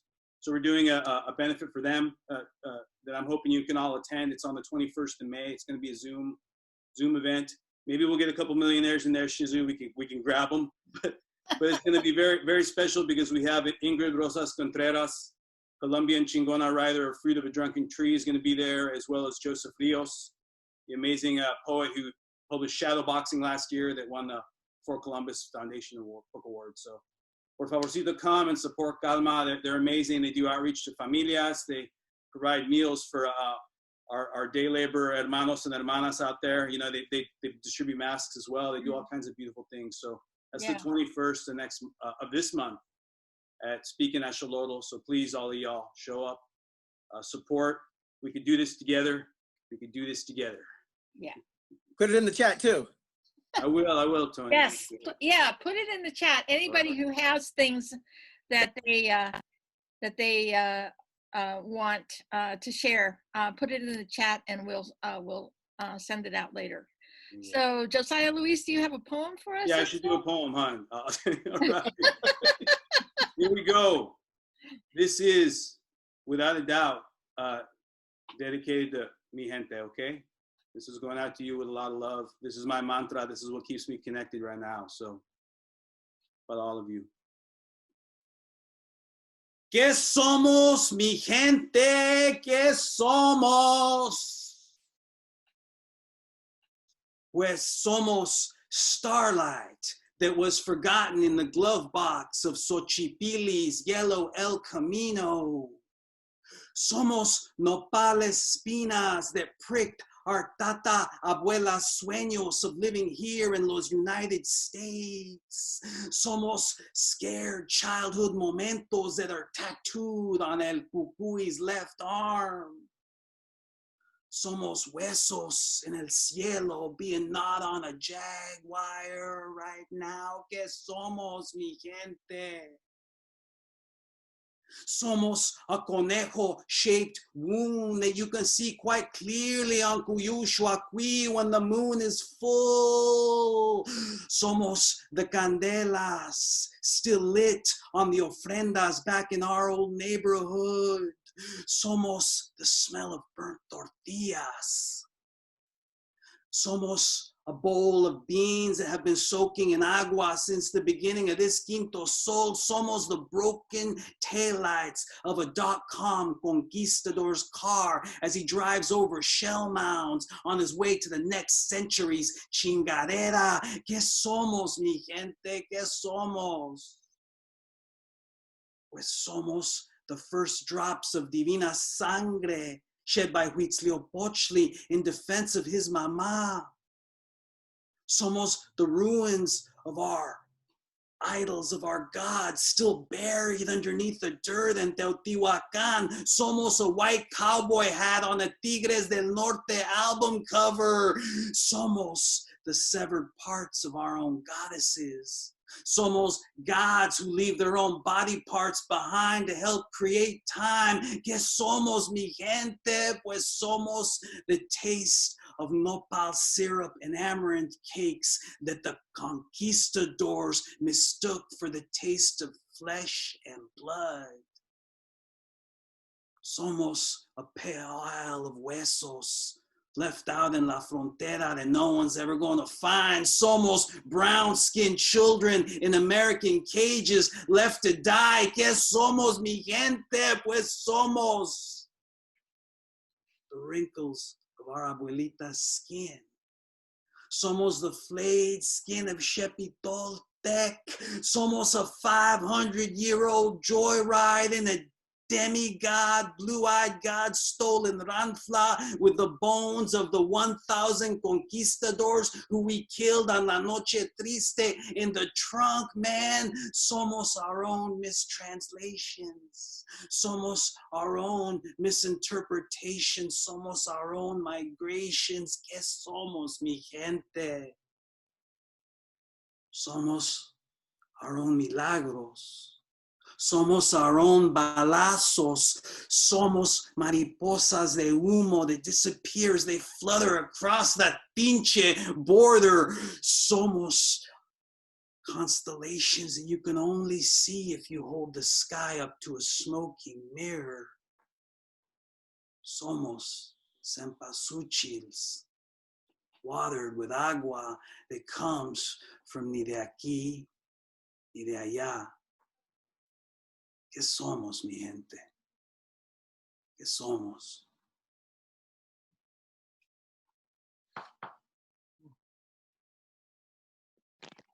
Thank you, Josiah Luis. Thank you, Shizue. Gracias, mi gente. Gracias. I love you all. Beautiful, Ray. You all. Beautiful piece, bro. Wonderful. Next will be Dennis Bernstein. I just want to say there are several readers that I invited today who had books that came out just as COVID hit. And one of them was Dennis. Another one is Jennifer Hasegawa. Another one was Tarita Mikkel and Kimi Sugioka. Hello, everybody. Really an honor to be here and to listen to all the poetry and the response to this pandemic. These are terrible times. I've been doing some reporting on the brown and black people who are being forced onto that meat producing assembly line. Really extraordinary people who have taken on the largest pork processors in the world and sued them. Why? Because on this assembly line, it's hard to believe, it's counterintuitive. They are fined and punished if they try and cover their mouths when they cough, or try and use a handkerchief when they cough. That's right, they're fined for trying to stand and protect themselves and their brothers and sisters against the pandemic. It's an unbelievable situation. What's happening in the context of the President of the United States signing a special order to force these folks back in the plant. Well, we did find one plant in Missouri where the workers are standing up. They're suing the company for all the right reasons, for essentially creating a death house to keep the meat assembly line going. You don't stop and cover your mouth when you cough or you get fined because you're slowing down the line. That's what's going on in this country. And this is happening in the middle of a pandemic. It's absolutely unbearable. Anyway, I had to say that. And I have to really honor those workers from the Rural Community Workers Alliance, from the Rural Community Workers Alliance, who are standing up against the largest meat packers in the world. This is an extraordinary moment. These are terrible times, but people are standing up. I I want to say something about poetry in the age of the pandemic. You know, the pandemic wants us to be anti-touch people. Poetry is touch, but now love is anti-touch. And I get that, and I'm watching it unfold before me. But something about the dying and being forced to die alone. You know, I've had the privilege to be with my parents when both of them passed away. And it can be an extraordinarily beautiful thing. And it's being taken away from people now. And it's an amazing thing to see. Can you imagine, you know, the last two feelings that we have when we're dying are hearing and touch. Hearing and touch. So the touch is cut off. The touch is cut off. And what do you hear from 6 or 12 feet on a respirator? All you hear is that respirator. These are terrible times. It's amazing for me because as I move into this, continue the reporting, continue to give voice to the voiceless, I have to keep thinking about my father. Because the story, the revolving story, the story that he told me throughout his whole life was the fact that his mom died giving him his first breath in 1918 in a pandemic, in the flu pandemic. So this was the sort of recurring story in my father's life. I studied that 1918 pandemic. I would say to myself, wow, I'm so lucky that I didn't have to live through that terrible thing. But here we are. I've been thinking about my father a lot and how much that meant to him. And so and just to sort of remember what's being lost by being forced, by us being forced, by our people being forced to die alone. I know this is a selfish thought as I look out the window here and I see the people 6 feet apart with their masks on at the teller window. I want to somehow bring back a little bit of normalcy, and I want to honor that privilege that I had with my father to be with him, to stand with him when he passed away. So can I just conclude by reading you a poem about that experience? How lucky I have been, and maybe you might think I'm selfish, but I say this with the greatest respect. I'm really glad that my father didn't have to live through this. Amen. Had to live to worry that his grandchildren would be swept away. I've been having dreams about this. This is called Strong Medicine. Last time I saw my dad, and it was a beautiful moment. Strong Medicine. The night before he died, he craved for ice cream on a stick. He swore he heard the bells outside, the truck across the street. Could I sneak out and buy a round for all of us, his treat? There was no truck across the street, no crisp bells crackling, but the canteen in the basement did have 2 dusty old machines dispensing pops and cones and cups. I filled the slots with coins. At 50 cents a shot, those 2 machines unleashed more vital pain relief that night than the steady drip of morphine clouding father's final scene. Ah, the loot, he beamed and drew a shallow breath and then another. I toast to the bitter and the sweet. He tore the wrapper off his treat before he lost his breath completely. I watched him eat. I watched him eat like a kid on the sneak before dinner that night as death took a brief back seat to a chocolate-covered ice cream bar on a stick. Thank you, everybody. Thank you, Dennis. Hold up your book for a second. Can you see it? Oh, here we go. There you go. All right. Thank you so much. Thank you. Leah Dunn. Thank you to everyone who already read. It's all been so amazing. This is something I wrote called My Favorite Things About Quarantine. People often tell me to be more positive. Usually white or cis-het people say this, but QT pop can be assholes too. I guess I can't fault them. How could I not be completely satisfied with the world as it currently is? I should try to be more positive, less of a drag. In that spirit, here's a list of my top 6 favorite things about quarantine. 1, nurturing my inner misanthrope.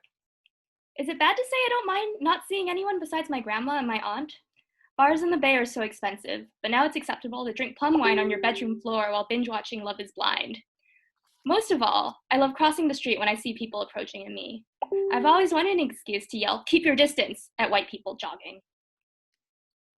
2, everyone who ever thought I was too much is now having mental health problems. Oh, you want advice on how to manage your anxiety? Pay me first, then I'll think about it. 3, even more reasons to hate white people. I live in San Francisco Chinatown on the edge of Nob Hill. Looking out the window from the safety of my own isolation, I see elders walking home with groceries and people heading to essential jobs. There are also lots of white people exercising. They almost never wear masks. The runners are the worst. They barely give a foot of space to people they pass while creating a saliva slipstream in their wake. The other day, I spotted a white man running down Powell Street. I stopped about half a block away to let him pass. He looked at me and spit into the street. Then he kept running, spitting 2 more times before he was out of sight. But this isn't very funny. There are so many bigger reasons to hate white people now and always. Humor isn't always the best coping mechanism. 4, getting to know who I truly am. They say that in times of crisis, the person you truly are comes to the surface. The person I truly am is petty and pretty self-centered. I spend a lot of time moping that I've run out of hot Cheetos and contemplating questions like, do I have enough arm muscles to carry home vegetables for 2 weeks and shrimp chips? How many ways can I cook a cabbage before my family revolts? Is it wise to dip into my savings to replenish my supply of edibles? I've also gotten to shirk a lot of my previous responsibilities because social distancing. Sorry, I can't come by anymore. I can drop off food, but no, I can't stay to chat. I can't visit you in the hospital because they won't let me. And I know we were looking for an assisted living, but I don't think they're taking people right now. Sorry. Every time I hang up the phone, I feel a twinge of guilt. But I'm also relieved to be alone in my room as I lull myself to sleep with indica gummies. 5, I'm no longer the only person in a long-distance relationship. I used to be bitter when I saw other couples holding hands or being cute, lucky bastards whose partners live in the same city. But now everyone is long distance. I can finally stop pretending I want to have a life outside of my relationship and spend at least 2 hours a day video chatting my partner.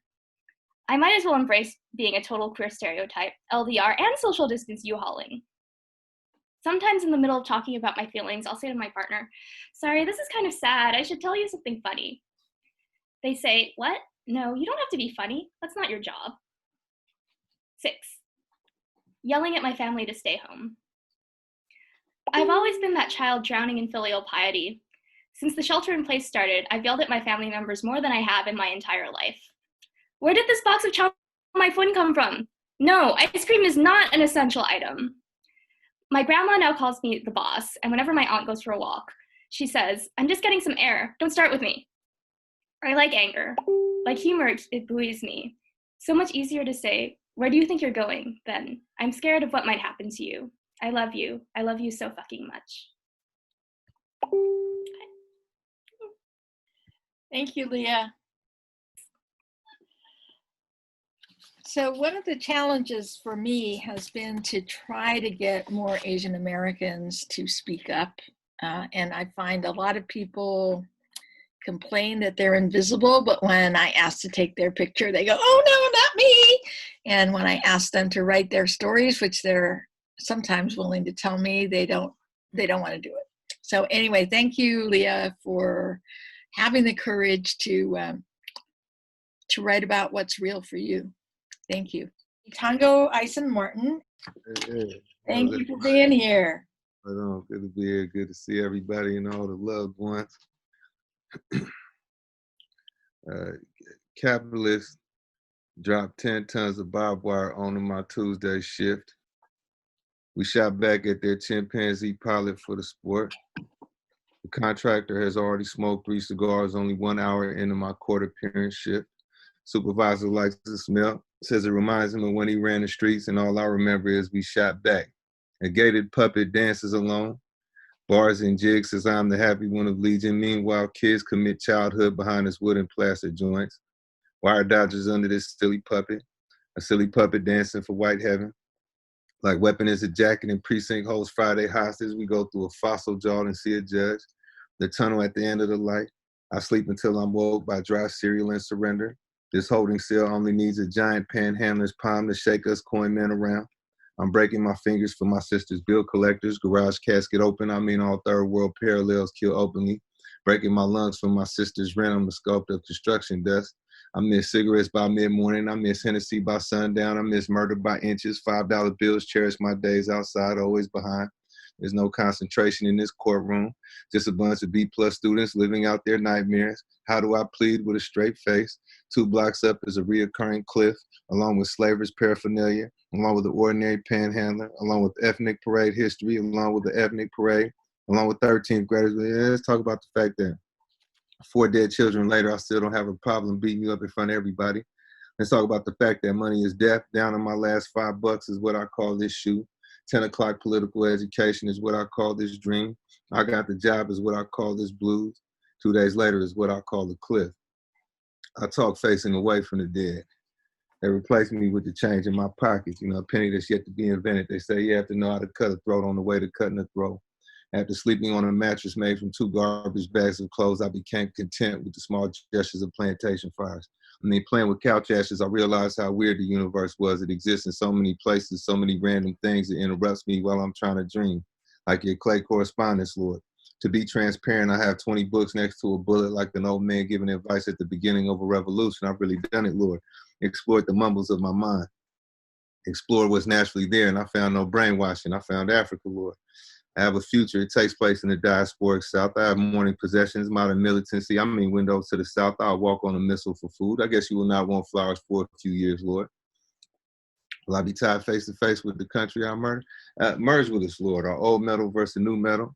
Our old metal versus a pool of meandering imperialist faces, of multiculturalism of sorts. You know, they replaced me with a comedian's chest cavity instead of a chest cavity held tight. It takes a violent middleman for me to talk to myself. Stories that travel through other people's stories, you know. Like a song about a song, a hemisphere about a hemisphere, stories that travel through a conquered poet. And my mother remembers Africa, Lord. She killed on behalf of you, Lord. I wore a machete all winter and no one asked me what it meant. I read 1,000 books in front of the world. You know, what I do is fight poems and sleep through decking in San Francisco prayer circles. You know, watch people play for post-working class associate surfaces or recreations of a governor's desk. Ruling class art of utility playing fine a sociopathic bureaucrat. Today, some white people scare even easier. TV in a basket next to a ceramic baby wearing ceramic armor, musket prize, and he fantasizing through the art of the poor. Their trendy latches locked before God. Hand over my friends, Lord. Lord, I think I'm going to die in a war. Unelected white people in my small house like a blues song of no spiritual effect, or dollhouse ace bomb, a pony show near dead bodies, apartheid weddings that go right. Apartheid white people who give birth to mathematicians, the spiritual continuity of barracks and police stations, a chemical interpretation of a Sunday trip to church.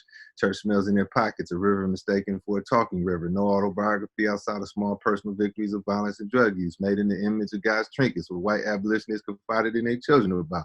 Chemical assurances that they will switch from black artist to white artist, black guy to white guy, black worker to white worker. I think about you cautiously, Lord. In the same way I think about my childhood, Lord.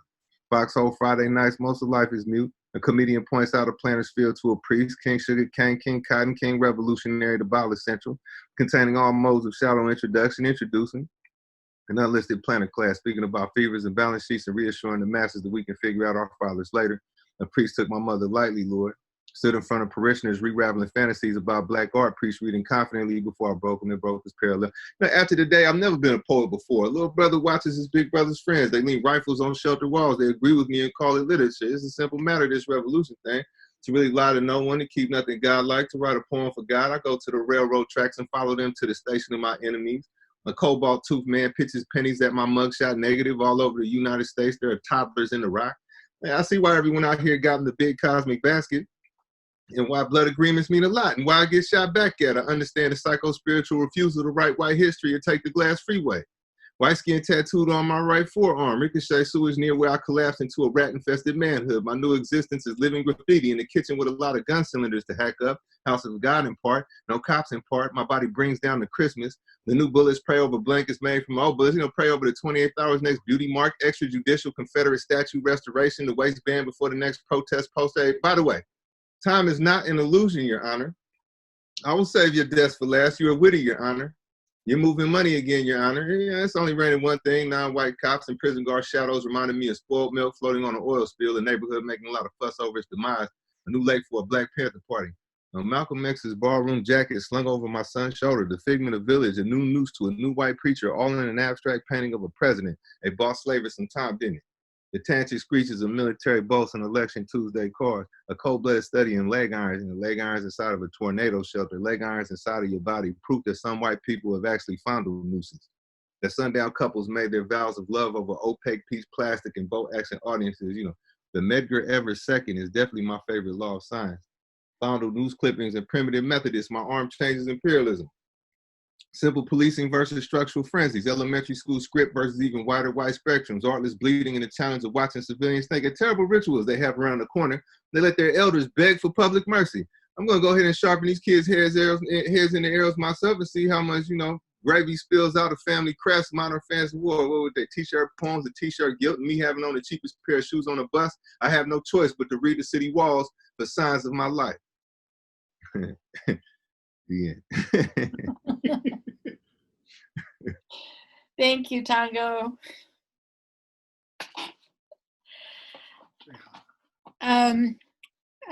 Jennifer Hasagawa. Hi, everyone. I'm just overwhelmed, actually. Thank you, everyone, for your words. Such a pleasure being with you this afternoon. I'm going to read a poem from my new book with one edit to it. I'm a little bit nervous about reading it, but it's the piece that's on my mind right now around all of the sort of anxiety and worry around keeping everyone safe while also trying to stay human. A black hole operator speaks.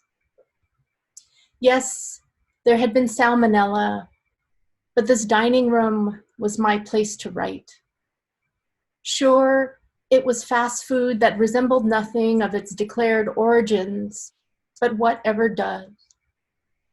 A family of 8 communed over trays of colas and chalupas. Lola, arms spread across her corner booth, fired commands in Tagalog into her headset. They understood the beauty of this place that had united the taco and the fried chicken.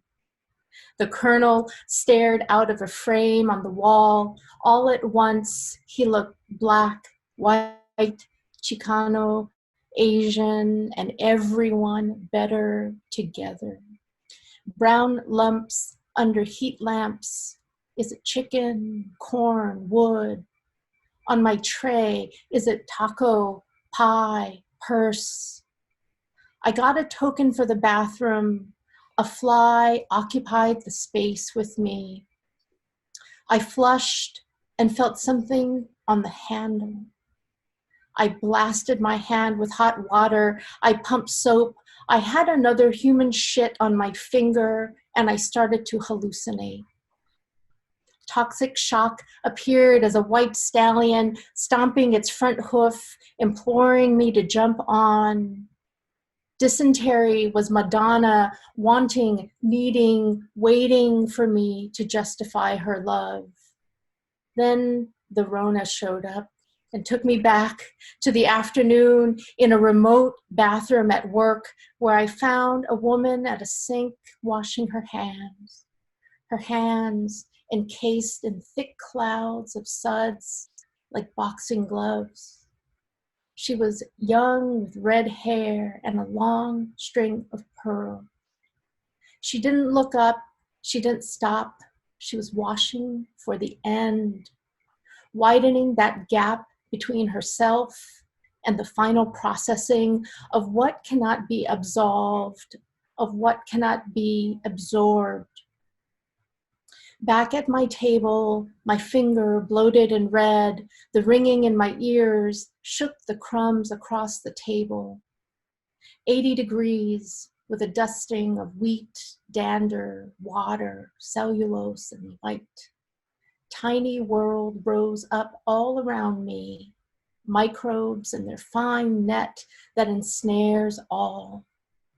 The universal program to feed, reproduce, and die until we meander too close to that magnificent keeper where all things end again and again. Orbiting the rim of bent light, the family of 8, your Lola, the kernel, a clutch of hens, and an infinity of yourselves, slowing, reddening, and finally spaghettified through the cosmic sphincter, tightened by gravity herself. Finally, witness and subject to the alchemic singularity. The operator chuckles and shakes its head. You dumb fucks have been wasting your time, keeping them separate. Purity, filth, it's all the same here. Thank you. Thank you, Shizue. Thank you. Hold up your book. Oh, yes. A Chica's Field Guide to Bonsai Living. Next will be Tamina Khan. Salam alaikum. Peace be upon everybody.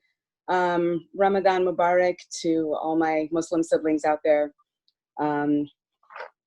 I've had the great privilege of teaching poetry for the people at City College this semester, a dual enrolled class with Balboa High School. So I'm putting a shout out to the Balboa poets. And I've been asking all of us in our poetry community to find healing and bear witness to what's transpiring in our society. I'm going to read 2 poems. This is called City on Pause. Spring sneaks up on us in this strange silence of the city. My car parked for a week. Up on the hill, blue sky and turquoise bay waters shimmer. At the ferry plaza, a lone man sings hallelujah to nobody. In the one open shop, I look past chocolate and gourmet sauces and settle on sour cherry jam from Greece, craving its bold, sour sweetness.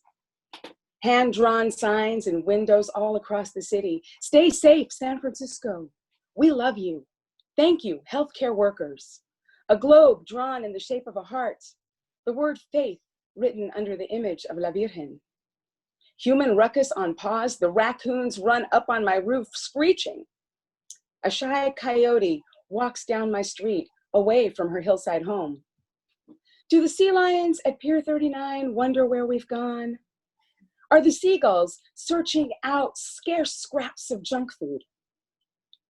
Neighbors gather 6 feet apart, singing, lean on me when you're not strong. The pink moon in the lilac sky doesn't know whose lungs are collapsing. She rises, golden, then silver. The street erupts with clangs and claps for healthcare workers. Late at night, I sit, holding the city on pause. When we emerge from our chrysalis stillness, what will we become? And then this next one I'm calling Sacred Distance. Passover passes us by, and my neighbors sing songs and celebrate with nightly video gatherings while feasting alone at home, praying for deliverance. Holy Saturday in Jerusalem, 500 people gather virtually from all over the world, praying for resurrection after the virus, through science and solidarity, lighting candles alone and together, spreading light to the occupied, the imprisoned, the sick, the caregivers, reciting the Lord's Prayer in Arabic, Spanish, Italian, English, overlapping each other in a global chorus. And Ramadan begins. After a bike ride all across the deserted city, I walk up the hill at sunset to seek out the new crescent and prepare myself for my journey of daytime hunger to the next new moon. A woman in white veil crosses herself and bows before the shuttered door of St. Kevin's Church. Every evening at 8, neighbors clang pots and pans for healthcare workers, echoing the bells of Tassajara Zen Monastery, calling us to gratitude. My neighbor, Ofelia, sits on a concrete ledge where men often gather to drink. Oro por todos, she says, because only Dios can heal us. She recites in Spanish as my grandmother recited in Arabic, each incantation calling her deeper into the divine, a recitation older than Cristo, older than the 99 names, invoking a mystery deeper than language, invisible yet ever present. And all I can do is practice patience, kindness, and prayer for a redemption, a resurrection, a renewal, as we watch the grass grow on the hillside. Thank you so much.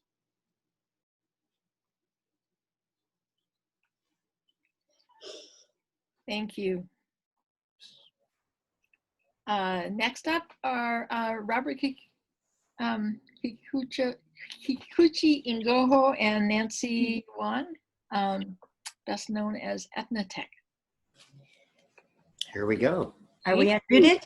No, we are. Yes. Oh, you are dressed up. Wow. Yes, we did. We thought we did dress up. We usually do a lot of movement too, but we're going to not do that because I don't think it'll fit in this little square. But yes, we are storytellers. We're called Ethnotech, and we're kinetic movement theater storytellers. And we perform all over the United States. And across the world. Schools, libraries, festivals. So we really get in a sort of normal environment. Through touring, we're able to get a pulse on America and on communities of color all throughout the country. Yeah, we are particularly concerned right now because a lot of Asian Americans are being blamed for the coronavirus. There are 1,500 hate crimes so far recorded in the last 2 or 3 months, blaming Asians for, or Chinese, but they don't know the difference, so they'll blame any Asian for the virus. 2 and a 6-year-old's faces were slashed. A woman was splashed with acid in her face and her arms. It's really quite alarming, and it's not new. During the 1800s and during the anti-Asian, the Exclusion Act against Chinese Americans, a lot of the media were creating propaganda saying that Chinese were spreading diphtheria and malaria. And to not eat any produce picked by them. So it's not new. And here we are again. So we would like to do a story that is in honor of all of you. This afternoon has been absolutely wonderful, heart-filling, to all of you artists and the health workers, essential workers, teachers, anyone who right now is keeping all of us in their heart to keep us safe. So there's a story from Tibet called Bodhicitta.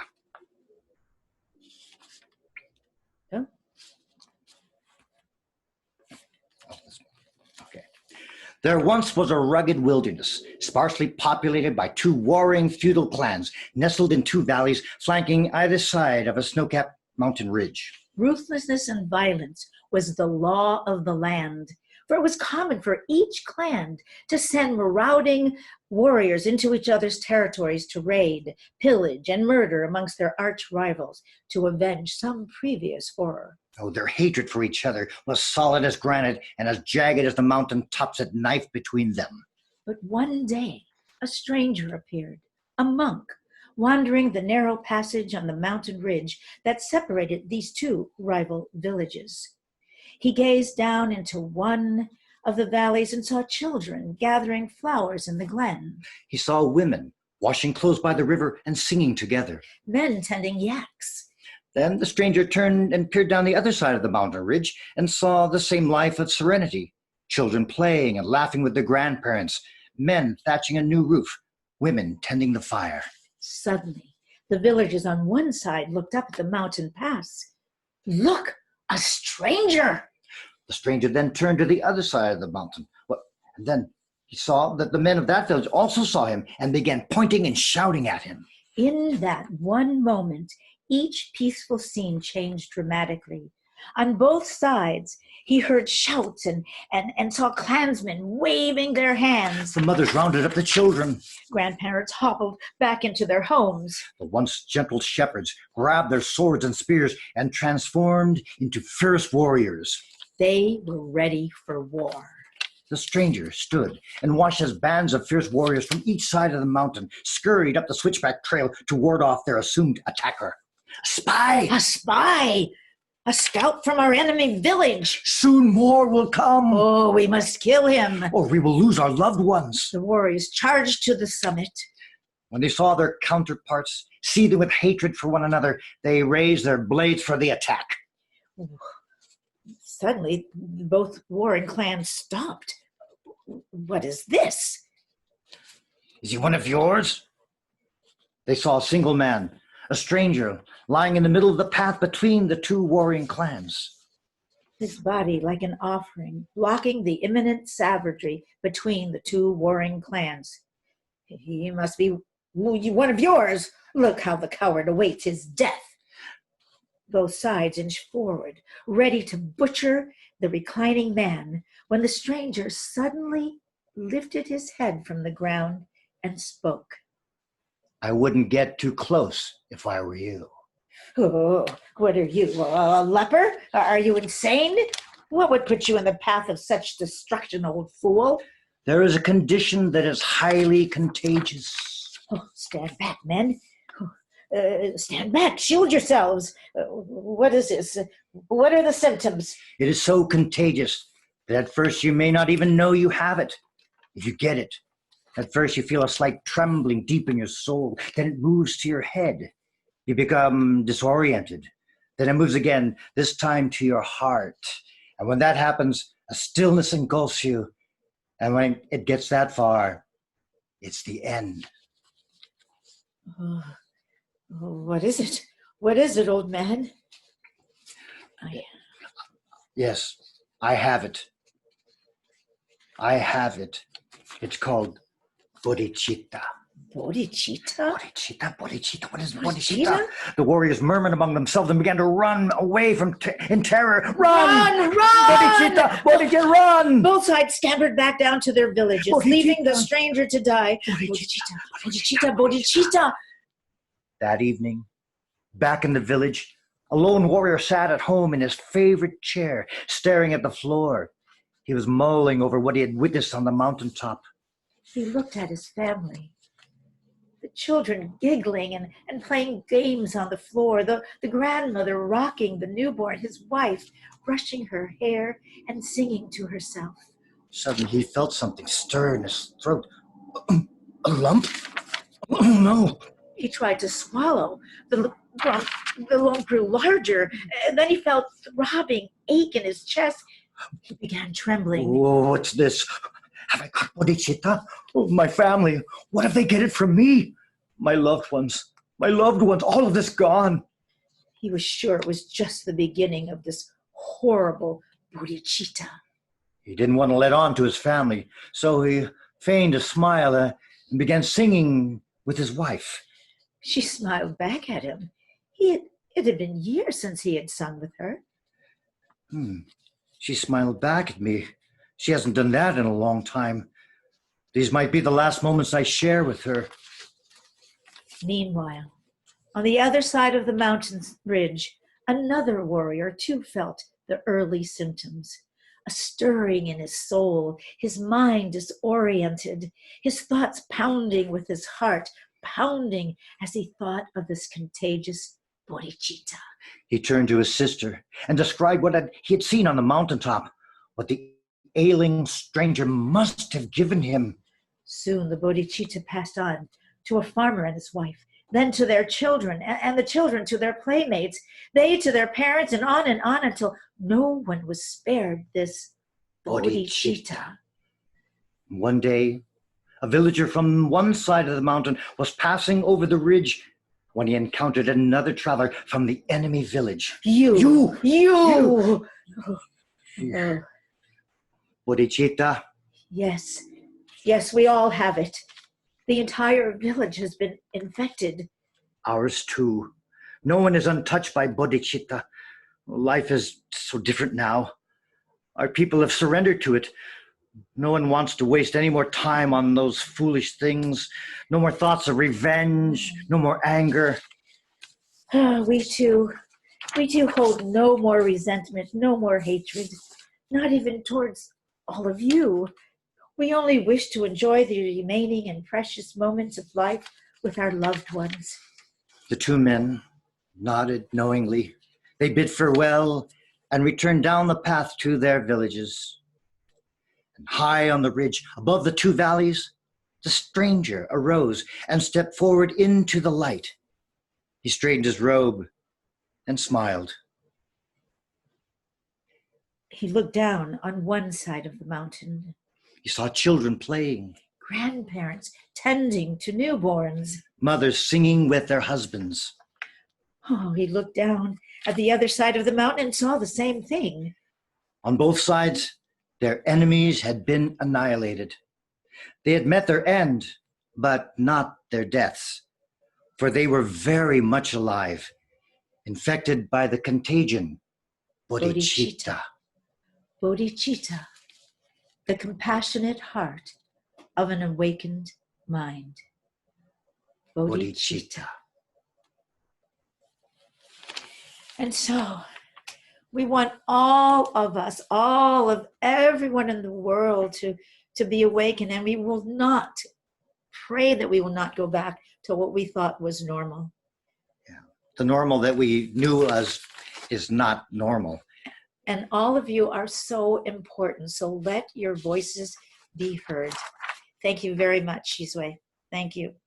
Thank you. Thank you, Robert and Nancy. Oh, look. Oh. We also want to make sure that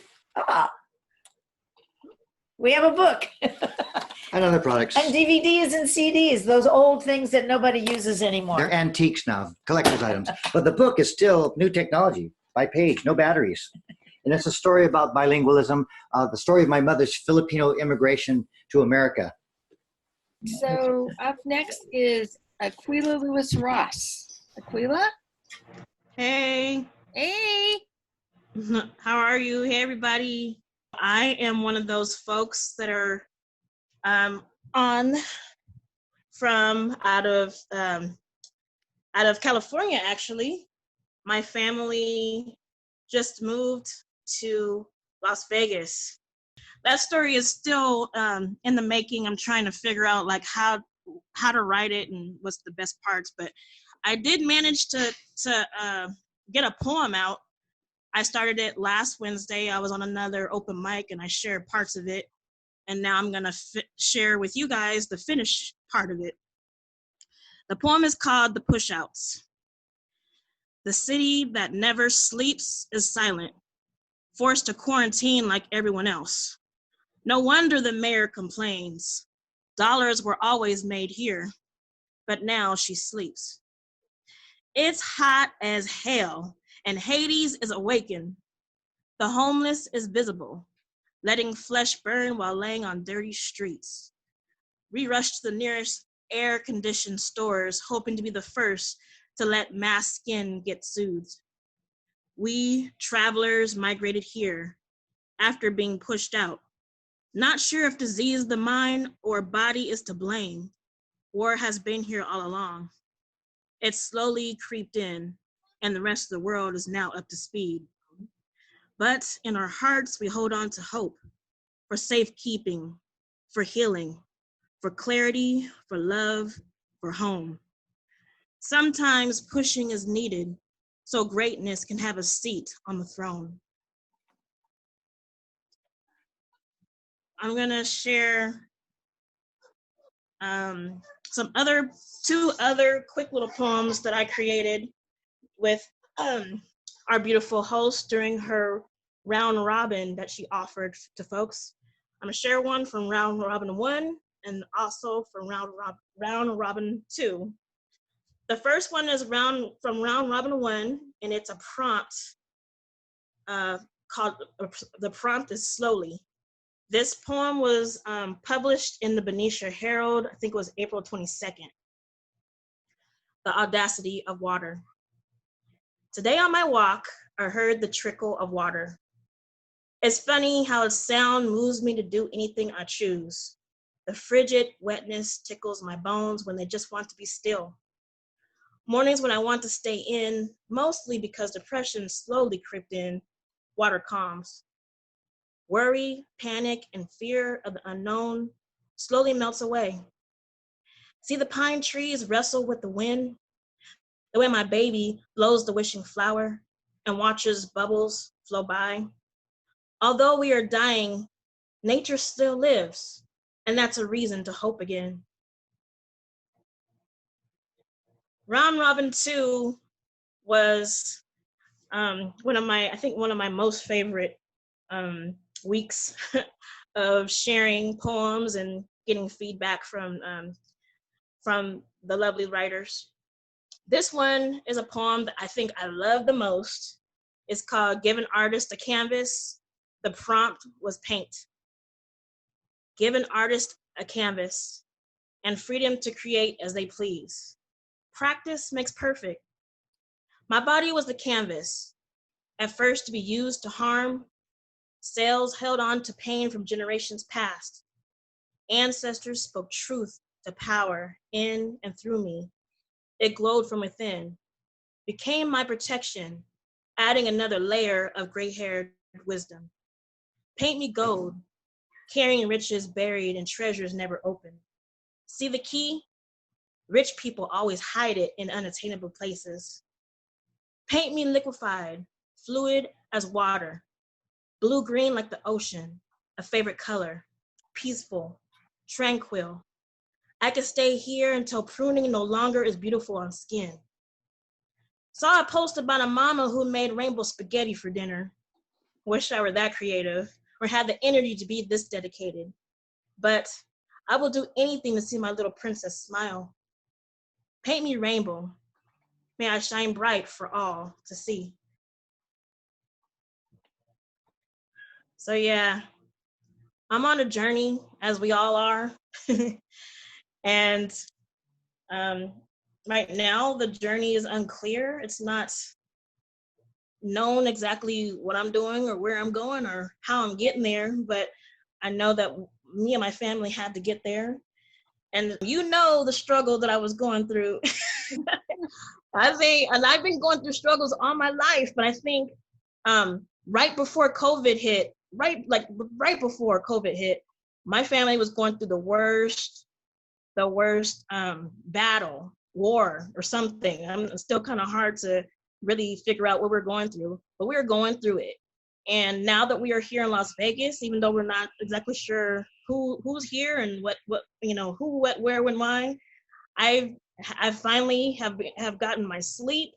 I have peace, and so I'm looking forward to seeing what I'm supposed to do as an artist, what I'm supposed to do as a social justice advocate, worker, lover of words, lover of self, and I'm really looking forward to this. Thank you so much for this opportunity, and I look forward to doing more work with you and other folks who are trying to figure out the next step.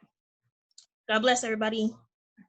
All right, thanks, and stay in touch. I'm going to be doing more virtual stuff with folks, so stay connected. I am, definitely. All right.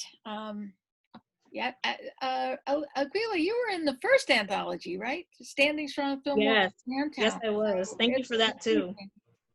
How much you've grown and how much you've experienced. I think a lot of people are so sheltered and so insulated, they have no idea how tough it is for a lot of folks. So thank you for sharing. Next will be Kevin Madrigal. Thank you so much for organizing this. What's up, Tony? What's up, everybody that's around? Hey, Norm. Norm, I love your photo because it's so like genuine and that like every time I look at your photo, I think it's actually you just like staring at me, and I'm like, oh my God. Yeah, your photo, it's a good photo.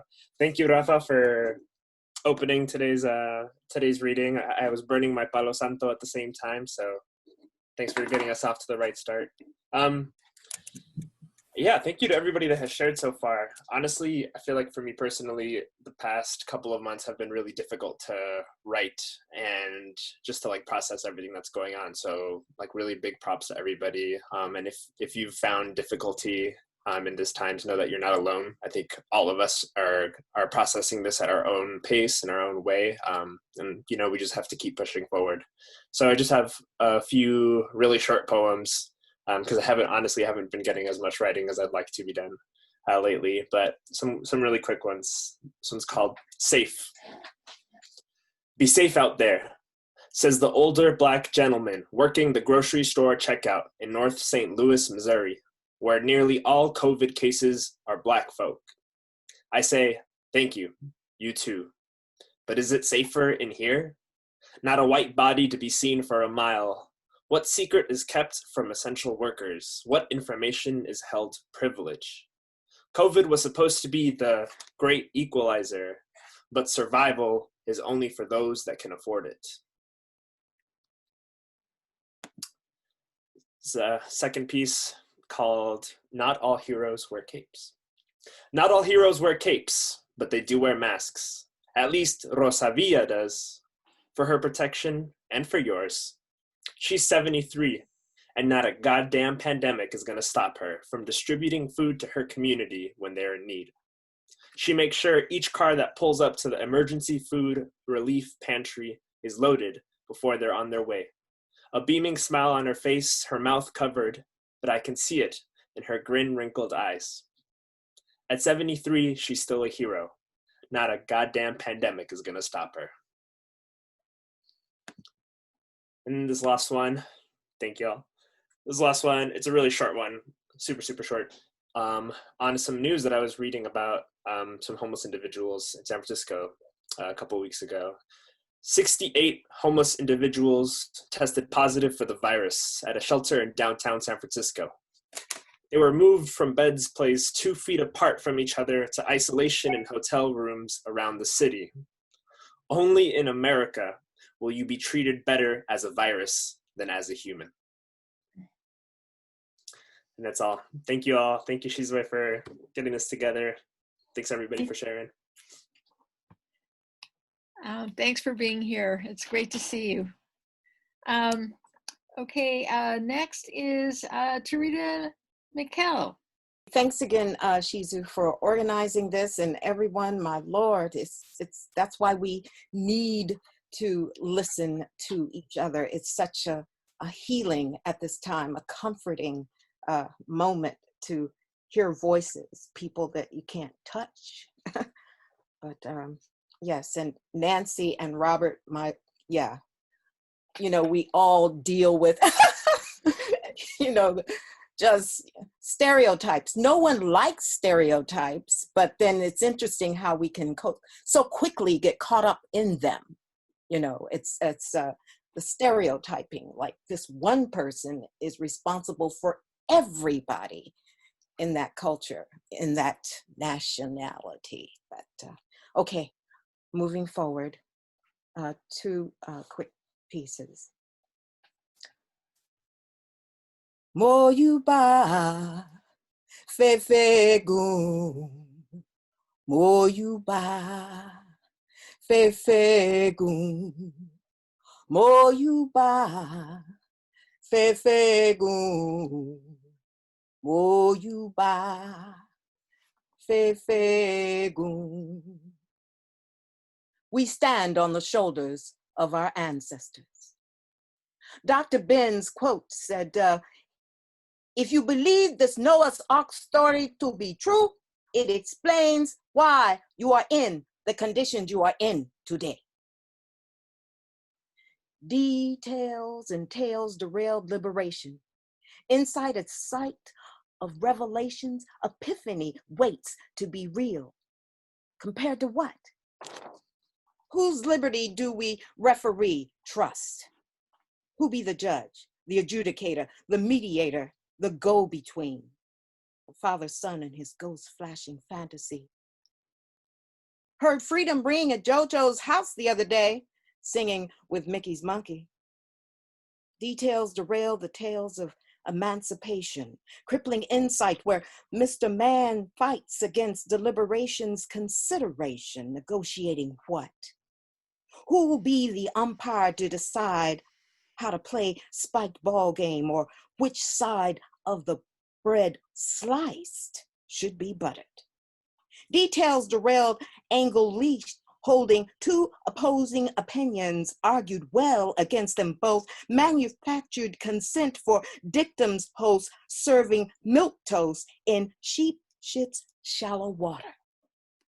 Details derailed, truth off track, sides and slides in holy woods, news of alternative facts, inform news racks of nouns without verbs, appoints trivial tactics, employing words, conjurers, coining acronyms, deemed authority. 1% minority televises to majority, friendly, cautionary tales, tapped in warm gray brown cow biscuits exceeding olfactory's threshold, minds redesign, fallen wormholes.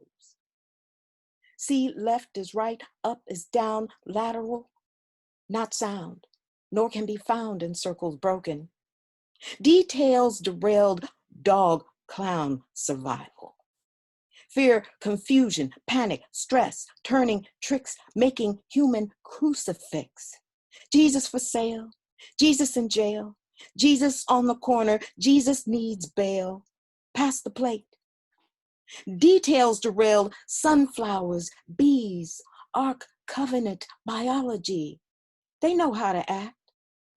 But a AI viral 5 technology decks next with bowels of folly rackets. Dances with Thor, hammering thoracic melodies, dissonant histories, lyricists, homicidal cacophonies, pledging allegiance, flagged one nation under dog with liberty and justice for all. What? Unconditionally? By which means? Who said that? Why did they say that? And the people became afraid and bifurcated, split judgment in times of C9 afflictions, details derailed, homelessness, suicide, diseases, addictions, annihilating minds in the land of plenty. Lord, you said, physician, heal thyself. How can we heal if we can't judge the cards dealt? Holy Ghost. Holy Ghost, where heavens bank in earth shorelines, mothers, where tides rise and break by sun, moon, and stars, and children come forth as birthed ships, prophets of immortalities. I said, children come forth and as birth ships, prophets of immortalities, cells, trillions, singing throughout millenniums, holding tones, laws, genes, beams, waiting to astroblast into star-life, star-like generations.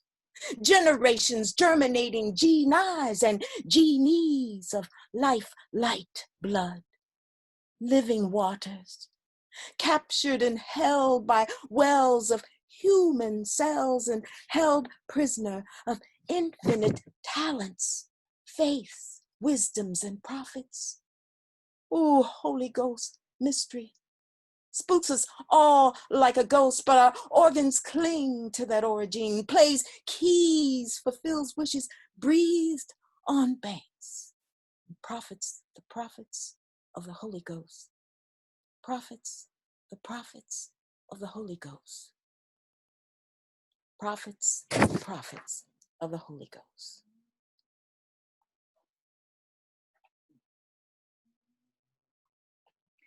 Thank you so much, Teresa. And tell us the name of your book. The name of the book is Synchronicity, the Oracle of Sun Medicine. And it's published by Nomadic Press, and it just came out in February.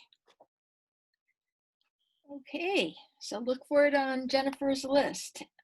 And next is Crystal Perkins. All right. I am very slow to process all of this. I was telling Shizue in an email, because you kept asking me to write something about my experience as a teacher. So I've written a couple of poems. The first one is called From One Teacher to Another. It goes, Dear Rona, I'm going to teach exponential relationships this week. You are the prime example of how the curve goes upwards, neatly tabled evidence ample. We graph the cases doubling and the number of deaths per day troubling. As we make tables and model the flattening that we seek, the peak, the elusive peak. But then again, it's hard to preach the importance of Algebra 2 when a mom calls at 2:32 a.m. Saturday of week 2, sobbing, sorry to be rude. Yes, we got the laptop and the hotspot too, but what we need is food.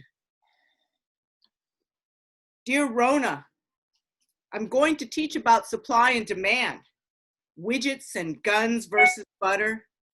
You provide many examples.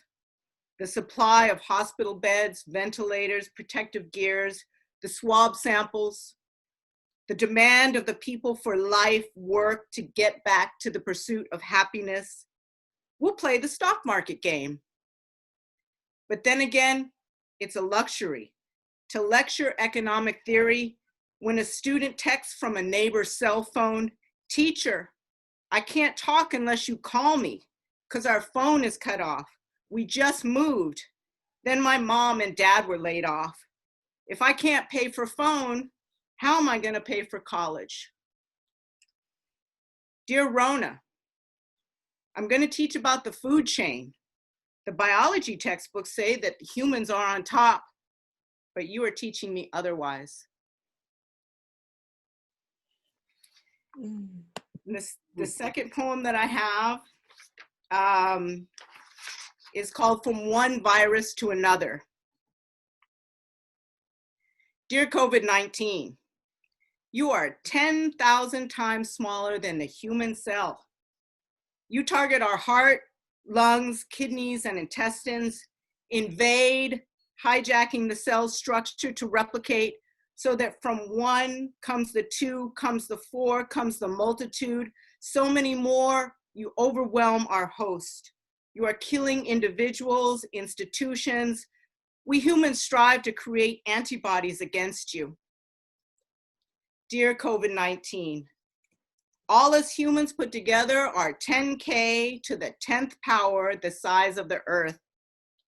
We target the water, the atmosphere, the mountains, the valleys, colonizing and hijacking the planet's resources from Neolithic to agricultural through industrial revolutions into the New World Order, classes, consumerism, hyper inequalities, the haves and the have-nots revolt.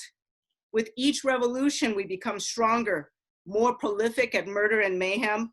We are killing entire species and forests, overwhelming our hosts. Dear COVID-19, I think perhaps you are the Earth's antibody.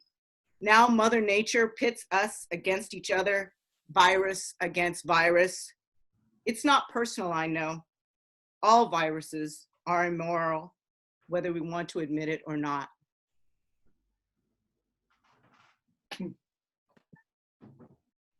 Thank you, Chris. Thank you.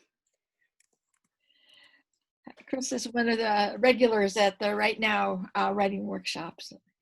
Love having her. So next up is Tony Robles.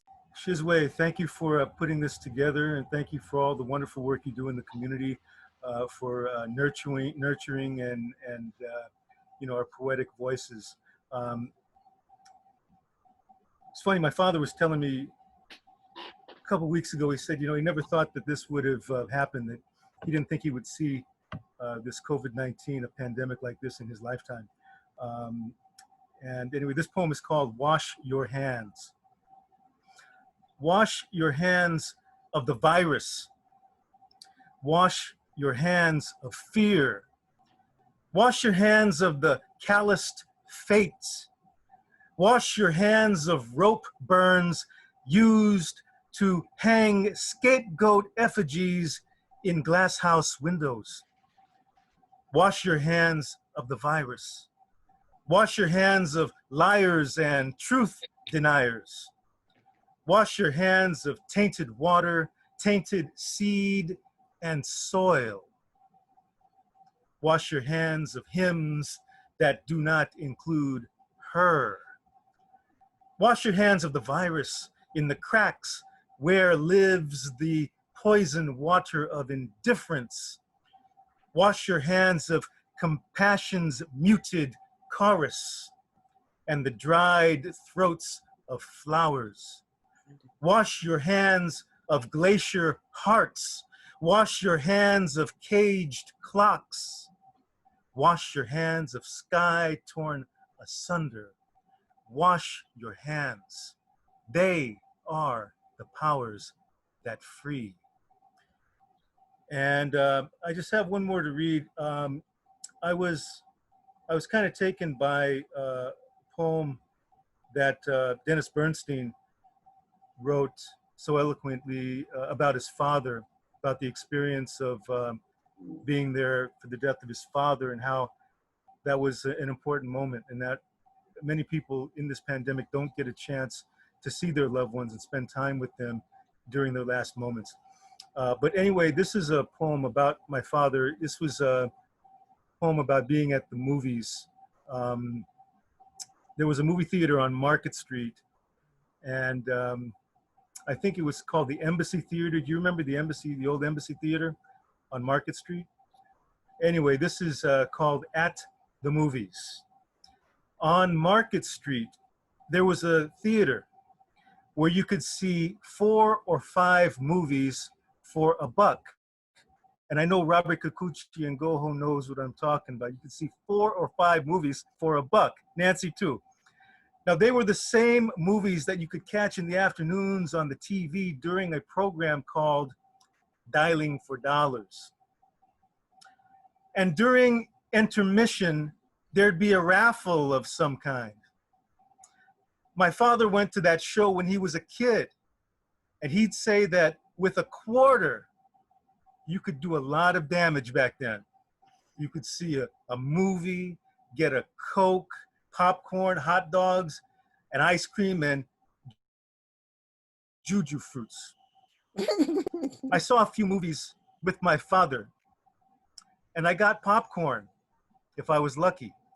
And he told me, go get me some bombs. And I went to the counter and asked for bombs. And the woman at the concession stand said, we don't have bombs. We have bonbons. I paid and brought them to my father. And on the screen, the cowboys were shooting the Indians as my father opened the bombs. The woman said they were bonbons, not bombs, I said. My father looked at me as the gunfire rang out across the movie screen. I knew that, he said, gingerly placing a bonbon into his awaiting mouth. We sat through the cowboy movie and the raffle and waited for the war picture to begin. Thank you. Thank you, Tony. So next is Cassandra Rockwood Rice. Got him. Hello. Hi, Cassandra. Hi there. Thank you so much, Shizue, for including me in this reading and for creating such a great platform for all of us writers during this time. It's been really, really nice to participate so far. I'm going to read 3 little pieces. The first is actually about abuse. I am a advocate for ending violence against women-identified people, and at this time there is a sharp increase in the amount of domestic violence cases being reported. And I just want to make sure people keep in their hearts and minds people who are suffering behind closed doors during this time, and reach out to people they know who might be in any kind of abusive quarantine situation. So this poem is actually about the last time that I engaged in an abusive relationship and how I decided to step away. And it's kind of a mythic poem about this mythic person and being caught and stuck with that person. It's called The Last Time I Walked with the Flamethrower.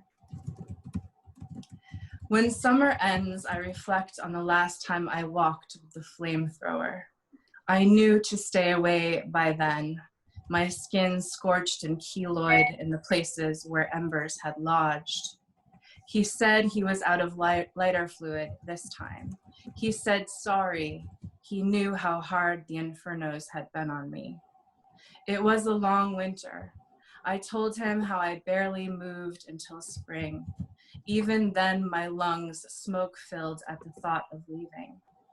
But how easily I forget the way he vanished in the monsoon, how he would not come if there was even a chance of rain. Of course, when they told me to invite my angels in, that's when I called. That's when hunting season began. That's when I learned about 2 kinds of light determined by the distance in between. He told me there'd be berries in the deep, arid woods. Parched, my mouth watered, and I felt like a desperate creature. The entire woods will be full of berries, he said. Let's go. His lips were brightly crimson stained, mouth incandescent within. We went into the tinder, kindling cracking beneath our feet. It won't be long now, he motioned. Come, berries will burst between your teeth. Black raspberries so tart and plump, they drip when you touch them. See my mouth, he said, and as he turned toward me, I could see his tongue, a match lit to consume everything.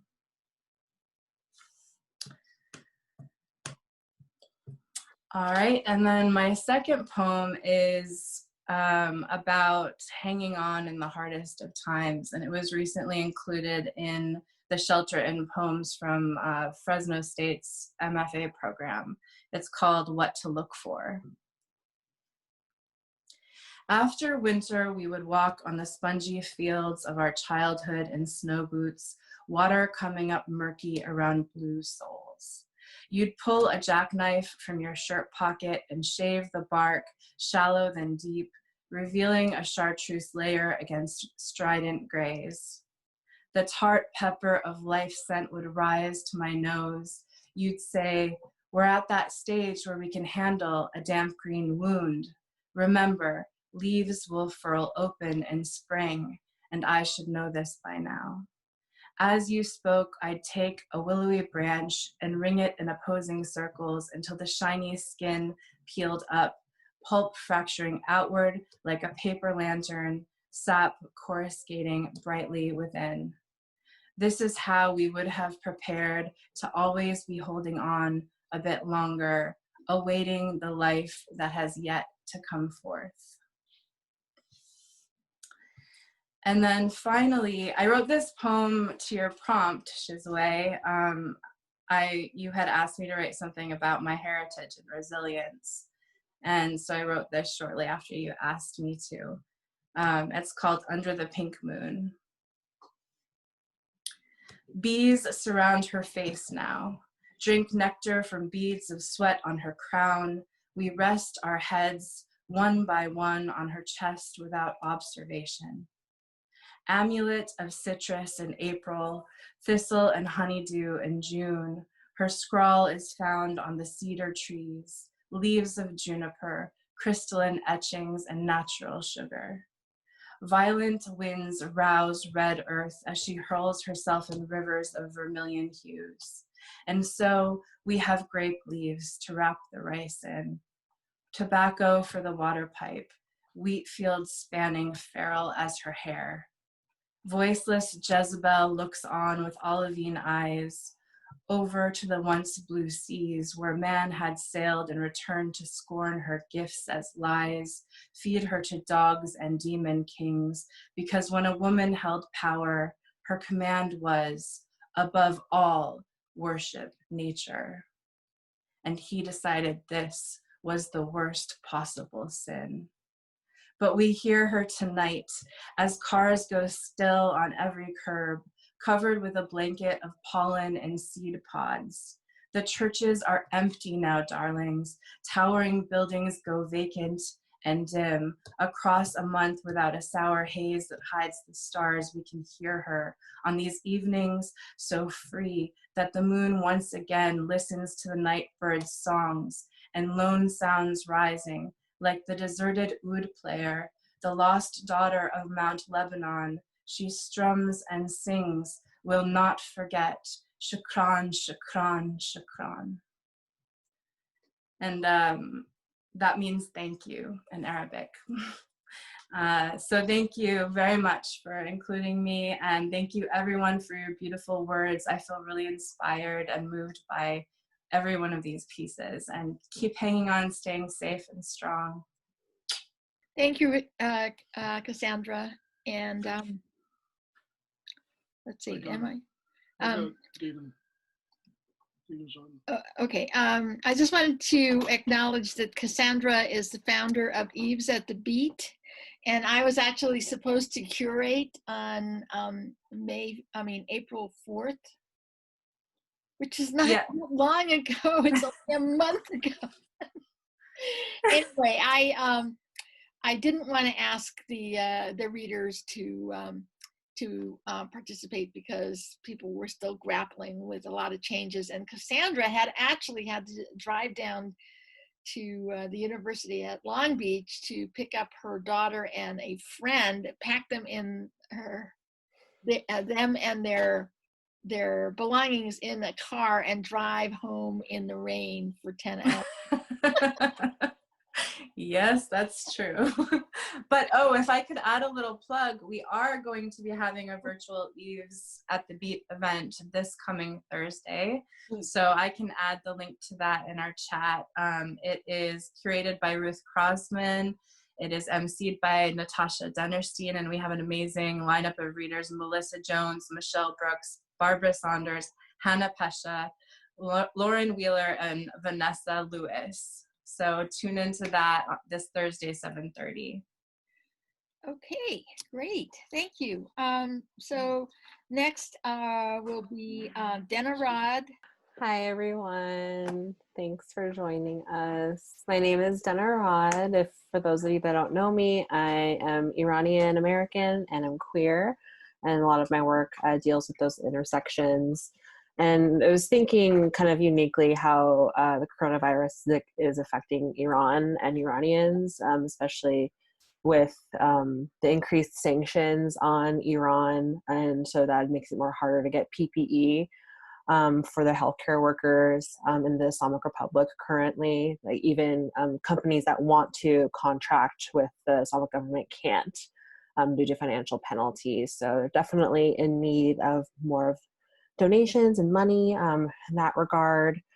And that's something that's been weighing quite heavy on my mind as we are dealing with our own circumstances as well, but thinking about how this really is a truly global fight. I have some new poems that I'm really excited to share with you. This first one is called Trials. What do we learn from the dead? Our doctors, before they were doctors, crept into graveyards at night, unearthed bodies to dissect and slice into unclaimed flesh, lesson planned by autopsy. Every day we're learning from our dead. If they're still infectious with rigor mortis, can they share their organs with the living? Walk a test tube, a genotype split with a second strain that couldn't kill alone, but rather intubated complicity down larynx as systems shut down, no reset button to power back on. The sharp prevalence of the question, cause of death, natural or accident? What's the severity of this loss other than a magnitude of learning potential? Is the lesson to never take that lash falling on your cheek, the heat of freshly brewed tea against a sore lip for granted? We can't look in the rearview mirror, leaning into every new day, leaving trails of salt behind us. This next poem is called Extra Extra. Broken and branded delirious, never knowing when I am American. In rapidly changing times of peace, despite what is printed on my passport, I am told, get new bones. Your current ones are made of soft sorrow and diminishing dreams, and only good for carrion. I am Iranian, palms pressed against a glass barrier, prayer left unheard by a robbed rosary, detained with sticky remnants. The sky is just beginning to lighten this morning, and another man asks me where I am from, but he doesn't want to hear from Oakland, with tree tops to make way for power lines, roses and tomatoes growing in December's dry grass. America, a bottomless well of desire. How many skins will I shed so I can fit into new lives?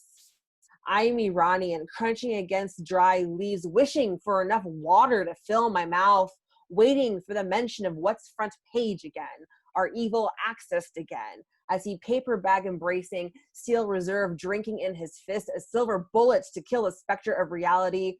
I love Iran. I hate Bush, he tells me. To him, it's 2005 with mimicked headlines all over again. I am rewound, a pigeon with one toe throwing the middle finger in the air by default, other toes lost to a hair tourniquet. Wiping his mouth, he says goodbye to me by way of God will help Iran, and I wonder how. I am American, passport rebound, like when we were kids, whirring the VHS tape back over plastic wheels because America missed something when they went to the bathroom.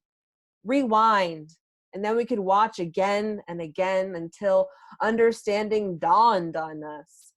Wish I could fast forward, or at least skip a chapter, past the sour taste lingering on my tongue, waiting for blood on sharp teeth-cutting lips, while you, America, still chew on the sides of your nails, moistening that dry cuticle with your saliva, drooling over what comes next.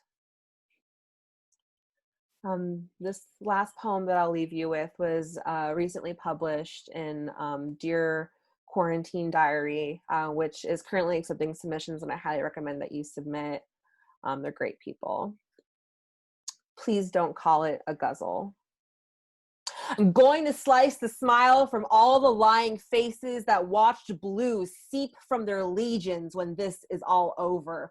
Rip their wads of cash into fun-sized pieces, throw it in the air like confetti at the New York Stock Exchange when this is all over. Decorate my face with wrath, call it darling, while I sharpen my teeth into points when this is all over. I'm gonna season their flesh with sriracha and garlic, layer it on top of the avocado toast they told me I don't deserve when this is all over. Bite into their cellular walls, fattened with billions, salivating over the fat that's so succulent from years of lies when this is all over. Paint the walls of my rent-controlled apartment with their blood. Wipe my hands clean with stolen PPE when this is all over. And yes, Donald, I'm gonna climb your wall, smash it like Berlin's, and wave your head smiling blood when this is all over. My name is Dana Rod. Thank you so much for having me. Thank you, Dana. Next is Norma Smith. Thank you all so much. It's been wonderful.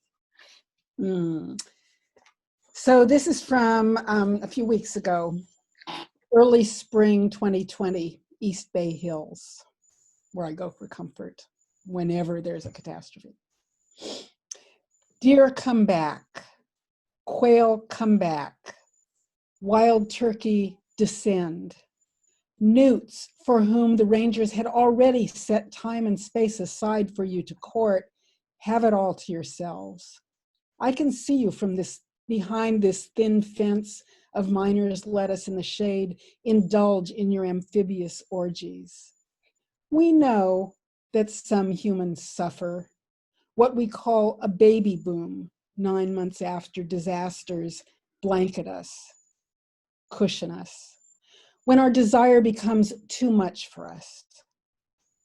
Canada geese settle in. Neighbors, we know your government is making ready for the refugees. That's us this time, yes, from the South. They are wise to isolate us. I hear dolphins and swans re-inhabit the medieval inlets and waterways of Venice, now that the people have diminished one another once again. Enough that there might be past our recollection, past our naming, past our calling, peace on earth, as there once was. Hear that scurrying. Garden snakes return. Wild nettle was always there. What can we do without unearthing everything? For now, grounded. And this one happened without a title, but Shizue, thank you. The title is Stand. The air is clear once the machines shut down. The water welcomes back shy beasts that choked for so long on our garbage. We wade at a distance from each other, out to the mile mark and every other man-made measure. What were we searching for? The far-ranging telescope, our plan for the sacred mountain. We are put off by the guardians, after all. You might bury us in this fire of stars, dust to dust. Thank you. Thank you, Norma. Next is Kimi Sugioka. Thank you, Shizue. This is a really important reading that you've organized. I am a teacher also. I am a special education teacher, elementary. So I have one poem about that and one that's a spell I would like to cast. So this is called Distant Teaching. I have been instructed to teach over the internet. 5 to 10-year-olds with challenges, such as autism, ADHD, learning disability, cognitive impairment, emotional fragility, food insecurity. I have no books, no specialized programs. My assistant doesn't have internet. Some parents don't have email or don't respond or speak another language. Some of the teachers don't want me to join their classrooms for meetings, even though that is how I can see what they are assigning to my students. I will hold virtual office hours. I will try to help my students feel seen. I will pretend to teach. And this is called Thank You. Incantation. Let the moon interrupt the sun till tides cleanse this empire of sons and fathers whose fortunes rest on the skulls and bones of the ravaged, conquered, and murdered. Let fire ebb from coals of rain, loose the fragrance of cedar and sage to bear the seam of morning to the hem of night, to ignite the breath of ancestors who earned and won continuance. Cover your face with earth, twine life with death, that one remembers the other in all acts and intentions, bloody the axe to exact humility from hubris. Wake the kestrel and the dove, that they may liberate all our wailing souls from this crown of thorns. Let the moon interrupt the sun's momentum till the tides cleanse this siege of hate. Flex the muscle of love and tend to the wounds of the world. Thanks a lot. Hey folks, I'm Kelechi Ubozo. Thank you for staying till the last set of readers. It really means a lot. I'm going to be reading one piece. It's called Unhealed Wounds. Time is an unusual luxury, now afforded to most. The old wounds are returning. Have you noticed? We have a choice. We can rebury them and shatter foundations, or heal them and harness this toward equilibrium and peace. We are forging a new world collectively. This is something no one knows, that 5 years ago, he brought me to Ocean Beach to witness his death. I struggled to drag him out of the cold Pacific. Furious and confused, he had proposed just 3 days earlier. Everything looked so good on the outside. I guess like most people, we only posted joy on Facebook, hid everything dark and scary behind the scenes. The end of the engagement happened 6 months later, followed by my attendance of 7 weddings. I buried the sadness and built a wall around my heart. Don't let anyone get too close. Don't live with anyone and provide for yourself. You cannot trust anyone to take care of you but you. I did pretty well, all things considered. I built a mental health empire, worked in suicide prevention, which was ironic, spoke openly about my struggles, hoping to change someone's life, anyone's life. I got a good job with benefits, a large salary, security. I made it to the top. Meanwhile, my heart reopened and I fell for someone who I could build a home with, but was very wary about getting too close. It all looked good on paper. It wasn't. A voice said, leave and hurry. I didn't fight against it, but fear crept up on me. Leave security with no safety blanket?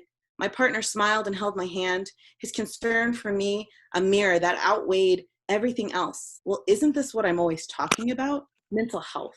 No, not bubble baths. I'm talking about boundaries, removing toxic people from your life, asking for what you deserve, calling out racism and ignoring white fragility, ending that never-ending code switching. I was so exhausted. My last week of work was the first week of shelter in place. I drove into my office in Sacramento to pack up all my stuff. My goodbye party was canceled. James asked me, if this all goes south, do you want to quarantine together? Be vulnerable 24/7? But I wouldn't be made up. I wouldn't be perfect. I couldn't run away. Well, the answer was still yes. The wall to protect me from him was also leaving me out on so much more. So I let him in to my house and my space. Meanwhile, my job asked if I really wanted to leave, knowing that it would be so hard for me to find something and at least I had security. I knew it was a trap. I left with no clear plan but me. It is an interesting time to be bold, but if I trusted the inner knowing that it was time to go, I had to listen. So I left. It's not for everyone to understand. The drive back to get to Oakland before midnight was tense, as if some mythical furies were chasing me home. We came together and made a new space in life. It oddly fit, but we had been laying the groundwork for a home for years. Time is an interesting thing. I didn't know what to do with it. I quickly poured myself into other projects because I believed, like white supremacy had taught me, that my productivity was tied to my worth. Those are lies. Meanwhile, the oldest wounds resurfaced, gifts to finally feel. 18-year wounds, memories flooding. Finally, I had the space.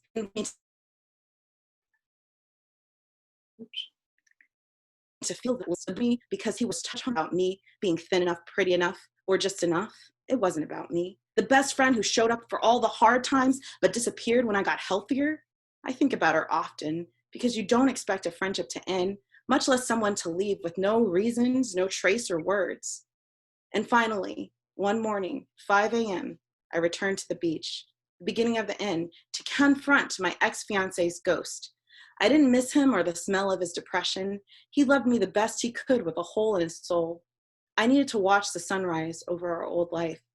But when I arrived, the ocean said, "We washed that away a long time ago. It's your turn. There's only peace here. There's only beauty here." And I watched the Foss mist at the edge of the world. It said release. And so I did. Thank you, guys. I don't know why I clapped for myself. That was weird. Thank you so much. And do you want to hold up your book? So this is my book, which Shiz is in. We've been two patients, Voices for Radical Mental Health.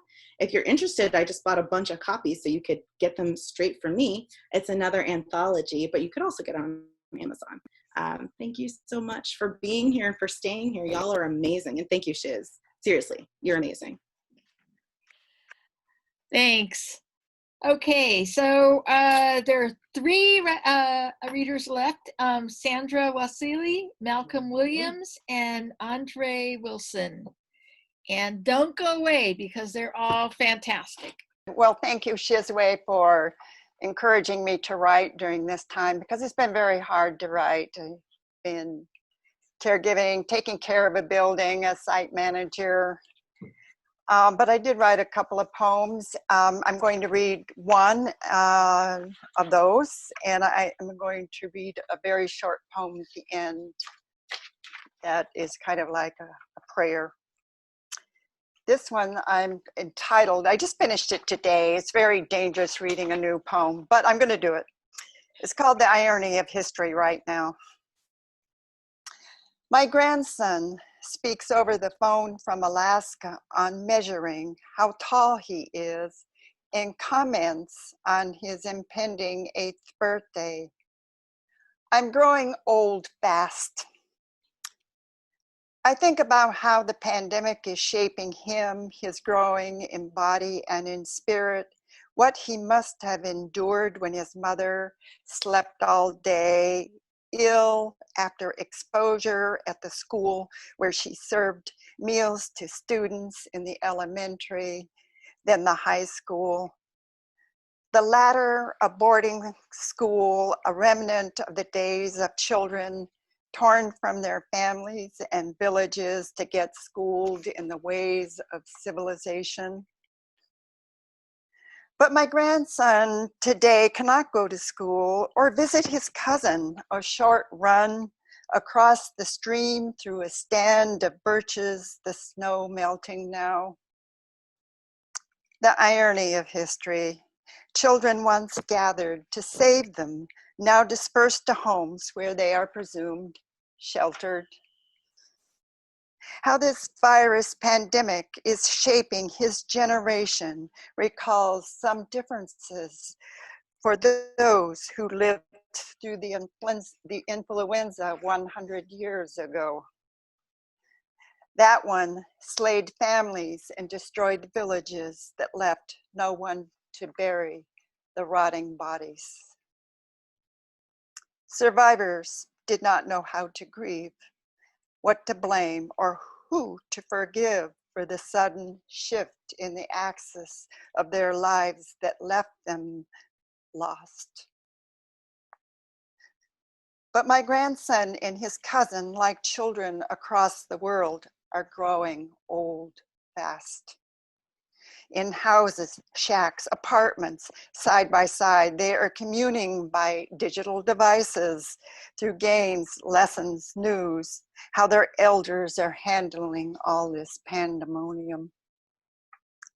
These boys are discovering an open field of talent and character where they assume responsibility, one taking on household chores, and the other producing a Facebook series on science experiments. He says, kids teaching kids.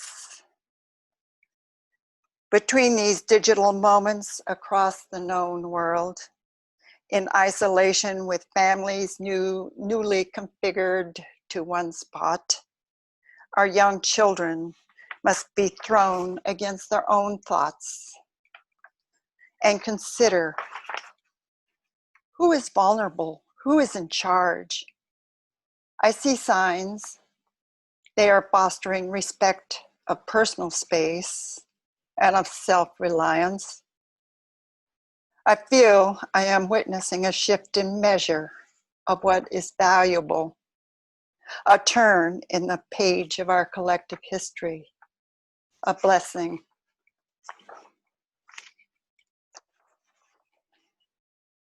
Thank you. And then this last one, actually I wrote some time ago after Fukushima. It's called Earth at Night from the Space Station. Beneath webbed wing, through 1,000 eyes, Earth breaches, her skin fire-lit, liquid, silver hit by, by lightning, line dancing under cloud-flecked froth. Each dawn a flash swallowed, 1,000 dissolves in the green splash. Thank you. Thank you, Sandra. And Sandra has a book coming out in the fall from Cirque Press, I believe. Yeah. Okay, so Malcolm. I just want to say I'm really honored and humbled to be included as a reader alongside so many powerful voices. Yeah, you all are really inspirational. I have 2 poems to read, both kind of just processing this whole adjustment. So the first one is a metaphor for time spent sheltering. Have you ever been to the beach with water polo players? I wouldn't recommend it unless you're a water polo player. If you're like me, you'll usually let them go in favor of ample air. But if you're feeling more confident one summer day in 2016, then you'll start swimming like you're trying out for the team. You might go past where you can stand and resist fleeing. Seems great. You kind of see why people like the beach. That is, until you see you're stuck in place. Not for lack of paddling. In fact, your arms swinging only seem to further cement your place in the beach's walk of shame. Caught in a riptide. At least now you're California bona fide. After the panic, your limbs slow and you feel the water is gentle. Not exactly gripping and twisting, more like halting and sternly settled. Now that you're stuck, you actually have time to catch up on thoughts as unfinished and waitlisted as movies and shows with plots that suddenly sound more real than the official coos and caws wafting easterly to your ears. Clearly it's for the birds. But nearly everyone in OC has shown up to cough and scoff along peers who appear to seriously fear the danger here. But you, half-dressed and isolated, can't stop the cheers. You feel their jeers, but can't be elsewhere to wipe away tears. As the tide ticks on, you start to fear an impending vote to swim left towards the shore or right into ocean in boats will continue to encroach out of your control. For now, you can float among the ups and downs as an attempt to cope. That was the first one, and I'm trying to pull up the second one, sorry. So the second one is titled Alone Together. It's supposed to be kind of inspired by a hashtag I saw early on. Alone together, creeping over the curb, a post-work crowd boarding on cruise control, cramped and packed but correlated to the cell. Messenger MTA moving through the city, painted red like blood cells, moving in a hurry, pumping past people in a semi-salient flurry. Crushed cans and stuffed bags softly jostling, conversations competing with creaks, crinkling and rustling, beeps and bumps and muffled pardoning, a quiet shuffling, sending clocks bustling. Alone, in the space between phone screens, together. Out of the bus and into the fire, into a couple who steps to each other, inching towards fists, measured by crowd shouts, hands fling up, fingers poke out, flames licking at the ends of faces. I stand between these sparks and kids across the street, their screams feeding like kindling. I stare in fear, like I'm not from here. Grieflessly, they share the scene via phone screens. Sparkles shoot out and bounce off smiles. They gleam with indifference. I glean what's cause for complacence, a learned case of cynicisms. Leaving this melting powder pot like the rest, happy even, for rest. Alone, walking by what's wrong, and wrong for walking by, together. Shuttered and sheltered at home, buses slowed, jobs furloughed, and crowds postponed, hashtags posted to check boxes with X's and O's back and forth until it's called cat scratch, and we're back to tracking tasks to justify, striking through C's and S's to glorify signing checks to the wealthiest. If I feel boxed and locked in a grid, imagine all the people without basics. But back to scrolling. Like people aren't dying, like people aren't living, haven't been living, crowded and without essentials, before we were alone, searching for some hope that will really come together. Thanks. Thank you, Malcolm. And Malcolm also teaches middle school in San Francisco, public middle school. So, thanks very much. Andre Wilson. Well, thank you very much, Shizue, for organizing this, and thank you all who participated this afternoon. It's been a full, empowering event. Thank you very much. This essay is titled Cicada. Like a cicada, every years, my mother emerged from the San Fernando Valley to work the census in Los Angeles. Her green embossed diary announced on April 11th, 1980, got called to go to training as census worker. A week later, she added, "Thank you, Father. I'm beginning to understand the census business more." 14 years old and reading movie tie-in books because I couldn't afford movies, I recall fragmentary memories of my census work. I'm uncertain which census belonged to 1980 or 1990, but I remember Mom being busy during the day, driving all over Los Angeles to survey people. She even boasted about visiting Skid Row and parks. I blinked. People live in parks? You gotta go where the people are, she said.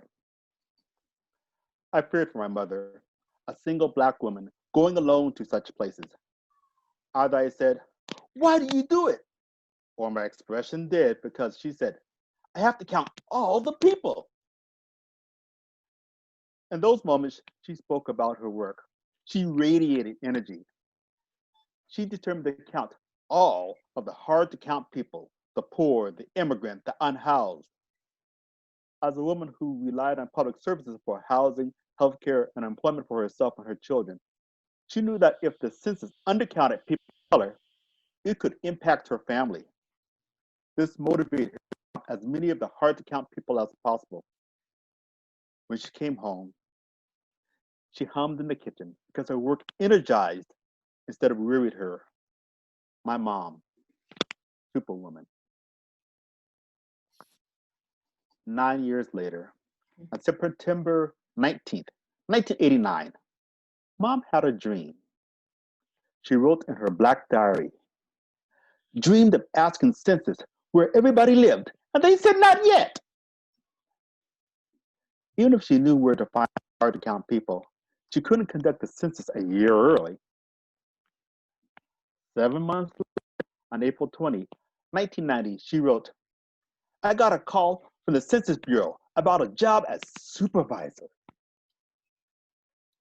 Later resumes listed as work experience, supervisor, Department of Commerce, U.S. Bureau of Census. Papers inundated our apartment, maps, addresses, questionnaires, all with the word census printed on them. I cleaned, raised a sheet of paper to a wastebasket and asked, "Can I throw this away?" "No," she said, "that belongs to the United States Census." I rolled my eyes. "Well, what's it doing here?" I laid the sheet on the pile. My mother trained an army of census takers and sent them into the field. They couldn't go to a place. She went. While I never accompanied her, I imagined her armed with a heavy bag of census sheets, walking into the nether reaches of the city to prove that everybody counts. I don't know if she worked the 2000 or the 2010 census because I moved in 93. She died in 2012. Easy! My partner of several decades exited our home office in an East Bay condo, beaming at me in the kitchen after completing our 2020 census online. Relief that done, sadness. Algorithms, how to replace my mother. She used to go person to person to help people complete the census. Now, the coronavirus pandemic raged throughout the country, making it dangerous for new generations of census takers to survey people's community.